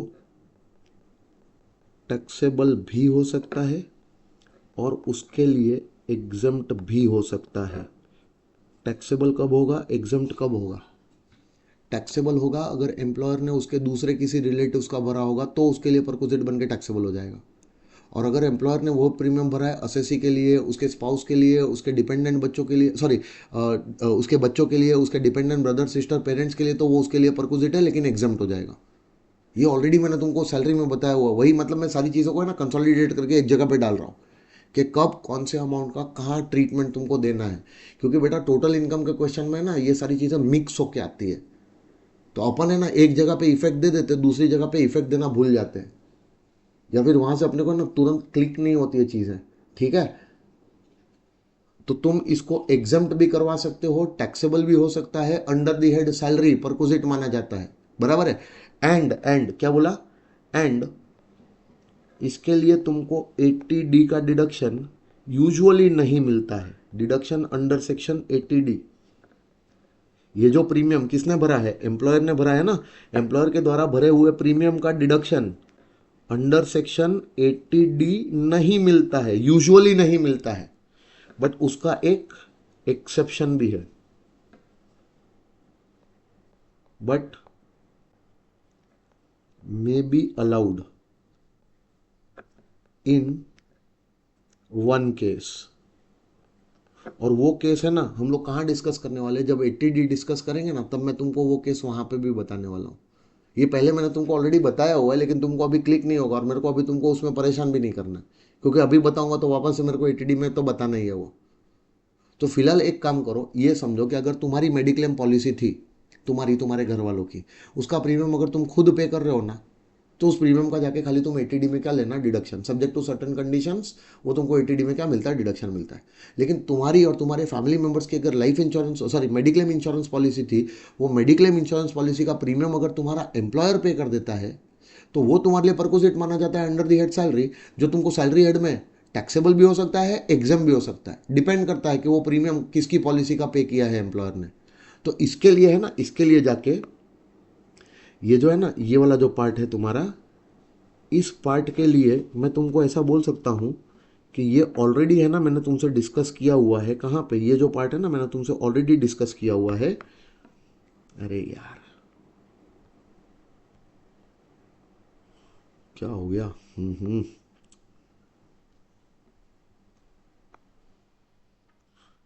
ये जो पार्ट अभी मैं तुमसे डिस्कस कर रहा हूँ ना, हाँ, ये तुमको रेफर करना है क्या, रेफर मेडिकल फैसिलिटी परक्विजिट। जो परक्विजिट इनकम फ्रॉम सैलरी में पढ़ाया था ना, मेडिकल फैसिलिटी परक्विजिट, उसके साथ ही मैंने तुमको ये डिस्कशन किया था कि कब वो परक्विजिट टैक्सेबल होगा, कब वो परक्विजिट एग्जेम्प्ट होगा, बराबर है। अब इसके लिए है ना ये वाला जो पार्ट है, ये वाला है ना, ये पार्ट सब्जेक्ट टू कंडीशंस, और ये जो डिडक्शन अंडर 80D, या ये जो दोनों पार्ट है ना, जब मैं तुमको 80D पढ़ाऊंगा ना तो 80D के साथ ये डिस्कशन मैं तुमको वहां करने वाला हूँ, समझे?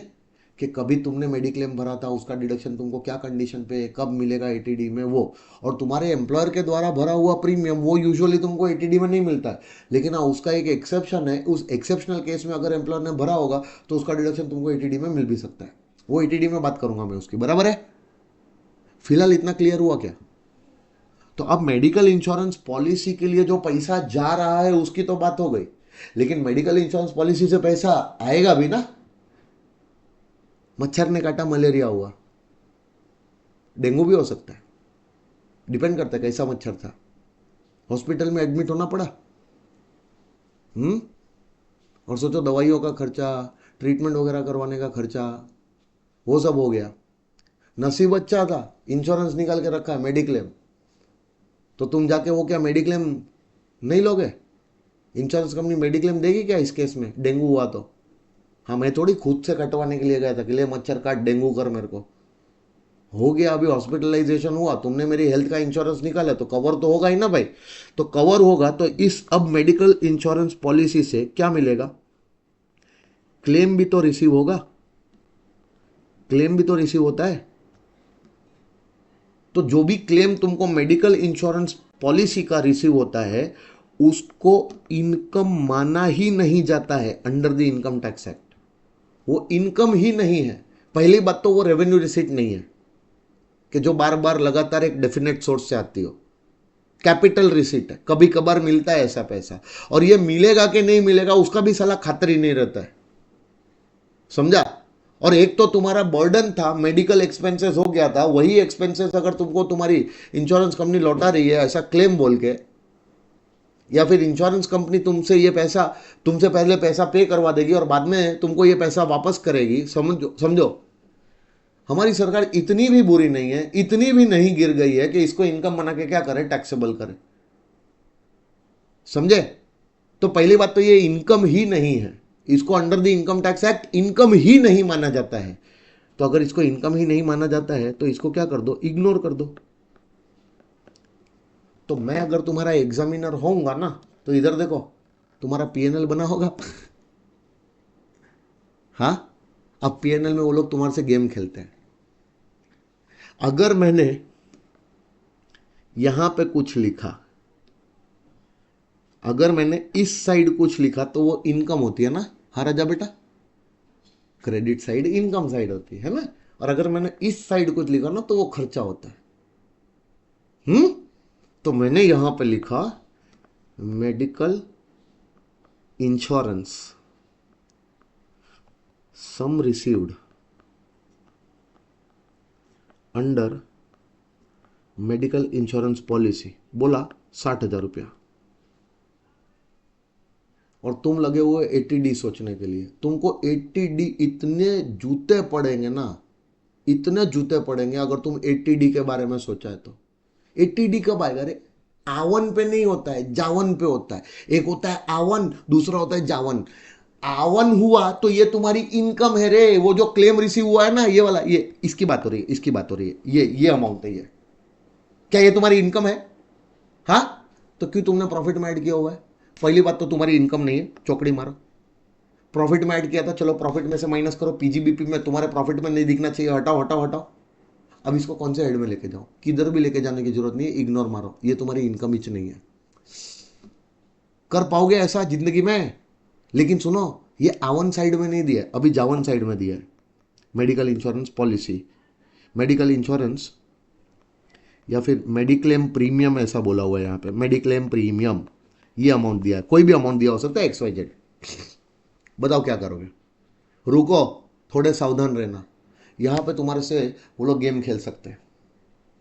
क्या गेम खेलेंगे पता है? नीचे जो एडजस्टमेंट होते हैं ना, एडजस्टमेंट नंबर 2 में बोला, एडजस्टमेंट नंबर 2 में बोला कि ये जो मेडिकल इंश्योरेंस प्रीमियम पे किया गया है, ये तुमने तुम्हारे धंधे में जो तुम्हारे एम्प्लॉयज थे उनका पे किया गया है, और तुम ले जा रहे हो इसको 80D में। सोचो, इधर भी तुमको लात जूते पड़ने चाहिए कि नहीं पड़ने चाहिए? हाँ, तुम्हारे धंधे में जो तुम्हारे एम्प्लॉयज है, एम्प्लॉयज का तुमने मेडिक्लेम प्रीमियम पे किया, तो ये तेरे धंधे का खर्चा है कि नहीं रे? जो 36 सबसेक्शन 1 क्लॉज 1B में डिडक्शन मिलता है, बोला था, तो लेना शाने इसका डिडक्शन। कहाँ? पीजीबीपी हेड में। ये तेरा बिजनेस वाला खर्चा है जो प्रॉफिट में से माइनस होना चाहिए, माइनस हो गया, बस अब कुछ करने की जरूरत नहीं, ना ऐड करेगा ना लेस करेगा। और गलती से इसको 80D में लेके गया तो मरेगा, समझा? लेकिन एडजस्टमेंट नंबर 2 कुछ बोल ही नहीं रहा है। एडजस्टमेंट नंबर 2 एकदम साइलेंट है, और कहीं पे भी ऐसा नहीं बोला है कि ये मेडिकल इंश्योरेंस प्रीमियम तेरे धंधे के लिए, तूने तेरे एम्प्लॉइज के लिए पे किया, ऐसा नहीं बोला। तो शानी, ये मेडिकल इंश्योरेंस प्रीमियम तेरा खुद का होगा, तेरा पर्सनल खर्चा है, तेरा खुद का या तेरे घर वालों का होगा। क्या ये तेरे बिजनेस का खर्चा है कि तेरा पर्सनल खर्चा है? पर्सनल खर्चा है, अलाउ होना चाहिए, डिसअलाउ कर। प्रॉफिट में से क्यों माइनस किया था, चल ऐड बैक कर। और सुन रहे छाने, इसका हम 80D में डिडक्शन देने वाले, इसको लेके जा 80D में, सब्जेक्ट टू कंडीशंस। 80D में इसका क्या मिलेगा, डिडक्शन मिलेगा। एक ही चीज देख लो किस तरीके से पूछी जाती है एग्जाम में, तुमको हर पॉसिबिलिटी बता देता हूं, बराबर है? चलो आगे बढ़े, मेडिक्लेम की बात खत्म। मेडिक्लेम इंश्योरेंस पॉलिसी आएगी तो उसका ऐसे ऐसे ऐसे टैक्स ट्रीटमेंट करना है, बात खत्म। अब चलो, अब मैं और एक पॉलिसी तुमको बताता हूं, मजा आएगा। अब नया पॉलिसी, ठीक है, नवी घोड़ी नव दाव। अब मान लो कि तुमने इंश्योरेंस निकाला, insurance of stock in trade, stock in trade का इंश्योरेंस निकाल लिया, फायर इंश्योरेंस निकाला होगा या कोई भी इंश्योरेंस तुमने तुम्हारे स्टॉक इन ट्रेड का निकाला, जिसको तुम स्टॉक इन ट्रेड बुलाओ या फिर तुम्हारे ट्रेडिंग असेट्स भी बुला सकते हो। ट्रेडिंग असेट्स मतलब वो असेट जिसमें तुम्हारी ट्रेडिंग कर रहे हो, बराबर है ना। तो असेट्स जिसकी ट्रेडिंग करते हो वो तुम्हारा स्टॉक ही होता है, पागल, पक्का। अब सोचो, तुम तुम्हारे स्टॉक इन ट्रेड या ट्रेडिंग असेट्स का इंश्योरेंस निकाला था, तो उस इंश्योरेंस का तुम प्रीमियम भरेगा कि नहीं भरेगा? पहले मेरे को हाँ या ना में जवाब दो। प्रीमियम भरेगा ना? तो तुमको नहीं लगता कि ये प्रीमियम तुमको under section 36 subsection 1 clause 1 PGBP head में अलाउ हो जाएगा? ये प्रीमियम भरना और इसका तुम पीजीबीपी हेड में तुम्हारी बिजनेस इनकम में से डिडक्शन ले लेना। अब ये प्रीमियम भरा था तो तुम्हारा स्टॉक या तुम्हारी ट्रेडिंग असेट्स क्या हो गए थे? इंश्योर हुए थे। अरे हुए थे ना।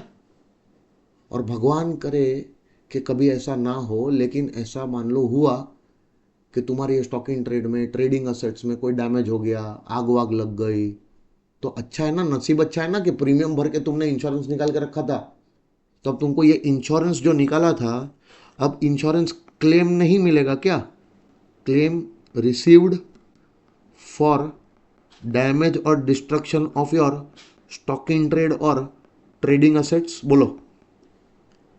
तो तुम्हारे यही वाले स्टॉक इन ट्रेड या ट्रेडिंग असेट्स में डैमेज हुआ, डिस्ट्रक्शन हुआ, कोई भी तरीके से ये इनका नुकसान हुआ, तो अब तुमको नुकसान की भरपाई इंश्योरेंस कंपनी देगी कि नहीं देगी? तुम सोचो, सबसे पहले जो भी तुम्हारा डैमेज या डिस्ट्रक्शन हुआ था ना, वो डैमेज या डिस्ट्रक्शन, मैं इसकी बात कर रहा हूँ, डैमेज या डिस्ट्रक्शन हुआ था स्टॉक इन ट्रेड या ट्रेडिंग असेट का, सबसे पहले तो ये डैमेज या डिस्ट्रक्शन तुम्हारे लिए क्या माना जाएगा? लॉस माना जाएगा अंडर दी हेड पीजीबीपी, और वो पीजीबीपी हेड में अलाउ हो जाएगा। और बाद में उस लॉस के सामने ही तो ये क्लेम की रिकवरी हो रही है, पागल। तो जो लॉस पीजीबीपी हेड में अलाउ हुआ था, उस लॉस के सामने ये इंश्योरेंस क्लेम की रिकवरी हुई। तुमको याद आता है? ऐसा मैंने कुछ तो बताया था कि जो लॉस तुम्हारा पीजीबीपी हेड में अलाउ हो गया था, उस लॉस के सामने अगर तुमको कोई बेनिफिट मिलता है, कोई रिकवरी होती है, तो वो तुम्हारे लिए सेक्शन 41(1) डीम पीजीबीपी इनकम बोल के टैक्सेबल हो जाता है। तो धंधे का स्टॉक या ट्रेडिंग असेट डैमेज हुआ, डिस्ट्रॉय हुआ, तो धंधे का नुकसान हुआ ना, तो उतने नुकसान का तो तुमको, उतने लॉस का तो तुमको पीजीबीपी हेड में डिडक्शन मिल ही गया होगा। और उस लॉस के सामने ही तो ये क्लेम की रिकवरी हो रही है। उतने एक्सटेंट तक तेरा लॉस कम हो गया, तो उतना तूने क्यों डिडक्शन मांगा था? जितना क्लेम मिला उतने एक्सटेंट तक का लॉस तेरे को डिडक्शन नहीं मिलना चाहिए था, तो उतने एक्सटेंट तक का क्लेम, उतने एक्सटेंट तक का लॉस, मतलब जितना क्लेम मिला उतने एक्सटेंट तक का जो लॉस है उसको रिवर्स कर। क्या बना उसको? डीम पीजीबीपी बना। तो ये जो अमाउंट आएगा, अब जो क्लेम आया, ये क्लेम तेरे को इसी लॉस के लिए मिला होगा, तो इस क्लेम को क्या कर, इस क्लेम को डीम्ड पीजीबीपी इनकम बना के क्या कर ले, टैक्सेबल कर ले। ये अमाउंट तेरा डीम पीजीबीपी बन के टैक्सेबल होगा। 41(1) याद रहेगा। सेक्शन नंबर याद नहीं रहता तो चलेगा, लेकिन ये ट्रीटमेंट याद रहना चाहिए, बराबर? याद रहेगा। एक्सीडेंट। अब सुनो, अब तुमने इंश्योरेंस निकाला of assets used in business और प्रोफेशन। एक मिनट सर, तुमने क्या बोला? असेट्स यूज्ड इन बिजनेस और प्रोफेशन। जो असेट्स तुम्हारे बिजनेस प्रोफेशन में यूज होते हैं वो बिल्डिंग हो सकता है, हाँ। प्लांट एंड मशीनरी फर्नीचर हो सकता है, हाँ। तो अब मैं ऐसे असेट्स की बात कर रहा हूं जो तुम्हारे धंधे में यूज कर रहे हो, तुम धंधे में यूज कर रहे हो। उन असेट्स का अगर तुमने इंश्योरेंस निकाला था, तो तुमको नहीं लगता कि उस इंश्योरेंस का तुमने प्रीमियम भरा होगा? बोलो हाँ। तो वो प्रीमियम का तुम क्या करोगे राजा बेटा? वो प्रीमियम तो तुम्हारे धंधे के जो असेट्स थे उसी पे भरा हुआ है ना। तो क्या वो प्रीमियम तुम्हारा धंधा रिलेटेड एक्सपेंस हुआ कि नहीं हुआ? हाँ के नाम में जवाब दो जल्दी से फटाफट से। तो अगर वो असेट बिल्डिंग निकला और बिल्डिंग का इंश्योरेंस निकाल के उसका प्रीमियम भरा था, तो तुमको नहीं लगता वो सेक्शन 30 में तुमको उसका डिडक्शन मिलेगा पीजीबीपी एड में? अगर वो असेट प्लांट एंड मशीनरी था जो तेरे बिजनेस में यूज हो रहा था, प्रोफेशन में यूज हो रहा था, तो प्लांट एंड मशीनरी फर्नीचर का जो तेरे धंधे में यूज हो रहा है उसका इंश्योरेंस प्रीमियम तेरे को सेक्शन 31 में डिडक्शन मिल जाएगा। प्रीमियम का तेरे को पीजीबीपी एड में डिडक्शन मिलने ही वाला है। वो प्रीमियम तेरे को डिडक्शन मिलेगा अंडर सेक्शन 30 और 31 under the head PGBP. Depend करता है कि वो कौन से असेट का था। बिल्डिंग का था तो सेक्शन 30 में ले लेना, और अगर प्लांट मशीनरी फर्नीचर का था तो सेक्शन 31 में ले लेना। ऐसी इसमें एक भी चीज जो मैं बता रहा हूं जो तुमको ना पढ़ाई हो, जो तुमको नहीं आती हो, बताओ। अब ये पूछते हैं ना तो तुम कंफ्यूज आ जाते हो। सांस कहां से ले और सोचे कहां से? सांस अलग जगह से लेनी है, सोचना अलग जगह से, है ना? कंफ्यूज मत होना। सांस कहां से लोगे? यहां से। सोचना यहां से। जितनी लंबी सांसें गहरी लोगे उतना सोचने में क्लैरिटी आएगा। अपने आप को काम रखो, एकदम कंपोज रखो। सब कुछ तुमने किया है वही पेपर में आया है, बराबर। तुमको इसका डिडक्शन कहाँ मिलेगा? पीजीबीपी। अब सुनो, भगवान ना करे, भगवान ना करे कि जो डर था जिसके लिए इंश्योरेंस निकाला था वो डर अब सच हो जाए। डैमेज डिस्ट्रक्शन होगा, बिल्डिंग का, प्लांट मशीनरी का डैमेज डिस्ट्रक्शन होगा तो उस पर क्लेम भी तो मिलेगा। तो सुनो इधर देखो ना, ऐसा मैं लिखता हूं, क्लेम रिसीव्ड ऑन डैमेज और डिस्ट्रक्शन ऑफ सच असेट्स। बच्चों, जब कभी भी ऐसे असेट्स का डैमेज या डिस्ट्रक्शन होगा तो ये असेट का डैमेज या डिस्ट्रक्शन डिलीशन फ्रॉम ब्लॉक माना जाएगा। असेट धंधे में आए थे तो ब्लॉक में ही होंगे, और अब डैमेज या डिस्ट्रॉय हो रहे तो ब्लॉक में से जा रहे हैं ना, तो गए तो ब्लॉक में से माइनस करो डिलीशन बोल के।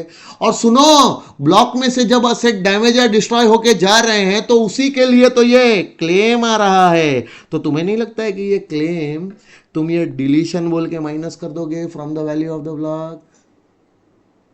जितना भी क्लेम का पैसा आ रहा है वो असेट के डिलीशन पे ही आ रहा है ना। तो असेट गया तो बदले में क्या आया? सेलिंग प्राइस आता तो भी तो तुम वहीं से माइनस करने वाले थे। तो असेट के जाने पे अब इंश्योरेंस क्लेम आ गया तो इंश्योरेंस क्लेम भी तो तुम ब्लॉक की वैल्यू में से माइनस करो ना यार। नहीं समझे? तो इसको तुम क्या करोगे? रिड्यूस। क्योंकि ये डिलीशन हो रहा है ब्लॉक में से, उस डिलीशन के सामने मिल रहा है, तो reduce from value of what? Block. समझे? याद रहेगा ये सब पक्का? तुम्हें ना पूरे इंडिया में किसी से भी जाके पूछना आईएफओ सेट कितना इंपॉर्टेंट है, कोई भी फैकल्टी तुमको बोलेगा उतना इंपॉर्टेंट नहीं है। सबसे ज़्यादा इंपॉर्टेंट हेड है ना तुम्हारा आईएफओ है। फुदक के किसी के भी साथ चिपकता है, पीजीबीपी के साथ तो पहले चिपकने को आता है। और अगर तुमको टोटल इनकम का क्वेश्चन हुआ ना, तो टोटल इनकम के क्वेश्चन में भाई साहब ये सब निकल निकल के किधर किधर से क्या क्या इंफॉर्मेशन आती है ना, तुम साला सोच भी नहीं सकते हो। और जो डेप्थ में अभी तुमको ये सब चीज़ें करवा रहा हूँ ना, ऐसा कोई नहीं करवाएगा। देख लेना जितने रिवीजन वीडियोस वगैरह इधर उधर होंगे सब जगह पे पता चल जाएगा तुमको कि आईएफएस जो तुम जितने डेप्थ में कर रहे हो ना, और इसके बाद है ना तुमको और कुछ देखने की भी जरूरत नहीं पड़ेगी, वो मेरी गारंटी है। लेकिन ये जो अपन मेहनत कर रहे हैं ना, इसको खाली एक बार रिवाइज करके तुम लोग अच्छे से याद रख लेना, बस इतनी रिक्वेस्ट कर रहा हूँ, ठीक है? चलो सुनो, अब ब्लॉक की वैल्यू में से रिड्यूस रिड्यूस कर दिया, ओके। अब कोई और असेट हो सकता है क्या? ये तो धंधे का ट्रेडिंग असेट्स हो गया। लो, ये तो धंधे का स्टॉक इन ट्रेड या ट्रेडिंग असेट हो गया, और यही धंधे में जो दूसरे असेट्स यूज हो रहे थे उसका इंश्योरेंस हो गया। और ये था तुम्हारा कौन सा, ये वाला था मेडिक्लेम वाला, बराबर है ना? और कोई इंश्योरेंस हो सकता है क्या? हाँ हो सकता है। तुम्हारे पर्सनल कैपिटल असेट्स, उनका भी तो इंश्योरेंस निकालते हो। Natural calamities, riots, civil disturbance, accidental fire और एक्सप्लोजन, एनिमी अटैक, NRFE, ऐसा कुछ तो याद आता है? वो जो कैपिटल गेन में धुंधला धुंधला कुछ तो किया था, 45 है, याद आता है? हाँ बस बस अभी उसी की बात कर रहा हूँ। अब जो तुमने इंश्योरेंस निकाला है राजा बेटा, अब जो तुम इंश्योरेंस निकालोगे वो insurance of any personal capital asset, उसका तुम इंश्योरेंस निकालोगे। तो जब तुम इसका इंश्योरेंस निकालोगे तो प्रीमियम तो तुमको इसका भी तो भरना पड़ेगा, और क्लेम भी तो रिसीव होगा। क्लेम रिसीव्ड ऑन डैमेज और डिस्ट्रक्शन ऑफ सच असेट। तो जो भी प्रीमियम तुम भरोगे क्या वो तुम्हारा खर्चा हुआ? बोलो। इसका पूरे इनकम टैक्स एक्ट को उठा के देख लो, कहीं पे भी तुमको कोई डिडक्शन नहीं मिलता है इस प्रीमियम का।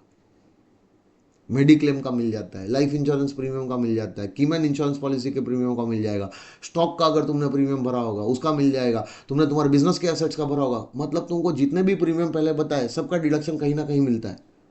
ये प्रीमियम का डिडक्शन तुमको कहीं से मिलेगा ऐसा पूरे इनकम टैक्स एक्ट में नहीं बोला है।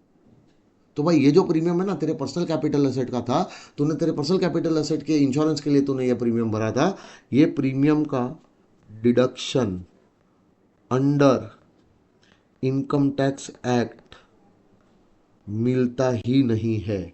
तो ऐसा प्रीमियम है ना, दिखते ही क्या करना, इग्नोर करना। ऐसे प्रीमियम का कहीं से गलती से डिडक्शन फिडक्शन मत ले बैठना, मर जाओगे।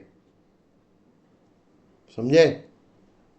ये डाउट तो तुमको उसी दिन आ जाना चाहिए था जिस दिन मैंने तुमको वो इंश्योरेंस पॉलिसी वाला 45 ने बताया था कि सर तुमने क्लेम वेम की तो सारी बातें कर दी, डैमेज डिस्ट्रक्शन में तुमने ऐसा डिस्ट्रैक्ट कर दिया कि हमको तो तुमने प्रीमियम ही भुला दिया कि अगर वो असेट का प्रीमियम भरा होगा तो वो प्रीमियम के खर्चे का डिडक्शन मिलना चाहिए कि नहीं कैपिटल गेन कैलकुलेट करने के टाइम पे। ये तो तुमको तभी डाउट आ जाना चाहिए था।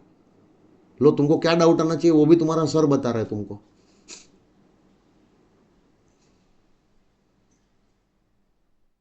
अच्छा किया तुमने तब नहीं पूछा, क्योंकि तब पूछते तो मैं अब तुमको बोलता बाद में कवर करवाने वाला प्रॉपर्टी होता तभी तुम्हारा। लेकिन नहीं, मैं तुमको तभी भी बोल देता कि ऐसे प्रीमियम का पूरे इनकम टैक्स एक्ट में किधर भी कोई डिडक्शन नहीं मिलता है ना। तुम ऐसा प्रीमियम अगर तुमको दिखा भी ना क्वेश्चन में, तो वो जानबूझ के दिया जा रहा है कि तुम कहीं ना कहीं इसका कहीं पे डिडक्शन ले लो और मिस्टेक लेके करके आ जाओ। दिखते इसको क्या कर देना, इग्नोर कर देना। ठीक है। फिर अब जो तुमको क्लेम रिसीव हुआ होगा डैमेज या डिस्ट्रक्शन पे, तुमको नहीं लगता ये डैमेज या destruction is equal to extinguishment of right in capital asset which is equal to transfer under section 247? हाँ या ना? कि तेरा कोई कैपिटल एसेट डैमेज हो गया, डिस्ट्रॉय हो गया, तो कैपिटल एसेट है से था हो गया, तो उसके है से था होने पे तेरा जो उसके अंदर राइट था वो भी तो है से था हो गया ना। तो तेरा राइट कैपिटल एसेट में क्या हुआ, एक्सटिंग्विश हुआ। तो एक्सटिंग्विशमेंट ऑफ राइट जो होता है कैपिटल एसेट का वो क्या होता है, ट्रांसफर। और सुन, एसेट डैमेज या डिस्ट्रक्शन पे जो इंश्योरेंस क्लेम मिला, उस क्लेम की वजह से जो तेरे को प्रॉफिट या गेन हुआ, वो प्रॉफिट या गेन जाके तेरे को सेक्शन 45(1)(a) में कैपिटल गेन बना के टैक्सेबल करना पड़ेगा, जिसके लिए इंश्योरेंस क्लेम तेरे को 45(1)(a) में FVC लेना पड़ेगा, बताया था। देखा, इनकम आई तो हम आपके दिल में रहते हैं, और खर्चा हुआ तो हम आपके हैं कौन। इनकम आई मतलब क्लेम रिसीव हुआ तो हम आपके दिल में रहते हैं, हम आपके दिल में रहते हैं, इनकम टैक्सेबल है, इनकम टैक्सेबल है। लेकिन खर्चा हुआ, प्रीमियम भरा तो हम आपके हैं कौन, हम तुमको ये डिडक्शन नहीं देंगे। ठीक है। ये सारी बातें अगर तुमको दिमाग में बैठी है, खोपड़ी में एकदम बैठ गई है, चिपक गई है, तो बोलो अब थोड़ा आगे बढ़ता हूं मैं, बढ़ू बेटा। हम्म। अब है ना लाइफ इंश्योरेंस पॉलिसी की बात करेंगे अपन। किसकी बात करेंगे? Life insurance policy. मैंने डेलिबरेटली उसका डिस्कशन पहले नहीं उठाया, क्यों? क्योंकि मेरे को मालूम था कि उसका डिस्कशन अगर एक्सटेंड होगा ना तो कहीं ना कहीं बीच में ब्रेक आएगा उसमें, और मैं ब्रेक नहीं चाहता था उसमें, और अभी भी उसमें ब्रेक ही आएगा क्योंकि अपना टाइम ऑलरेडी हो चुका है। ठीक है। और मेरे को ये सारा डिस्कशन बाकी नहीं रखना था। तो अब तुम बोलो तो मैं यहाँ से अभी और कंटिन्यू कर ही देता हूँ, मेरे को कोई दिक्कत नहीं। अगर तुम बैठने के लिए तैयार हो तो मैं कंटिन्यू कर देता हूँ। बोलो, 2 बजे तक बैठ सकते हैं अपन।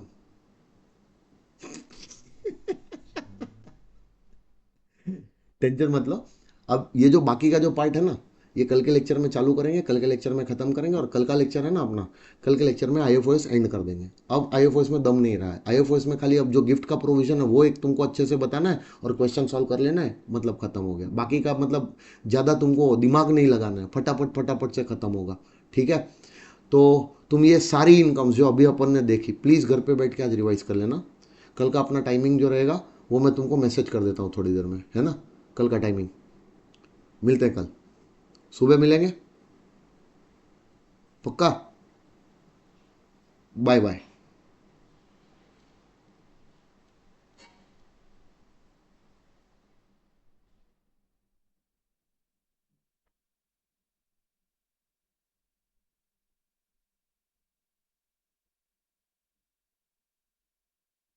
चिपक गया। बाय बाय बाय बाय, मिलते हैं कल। Good night, good night.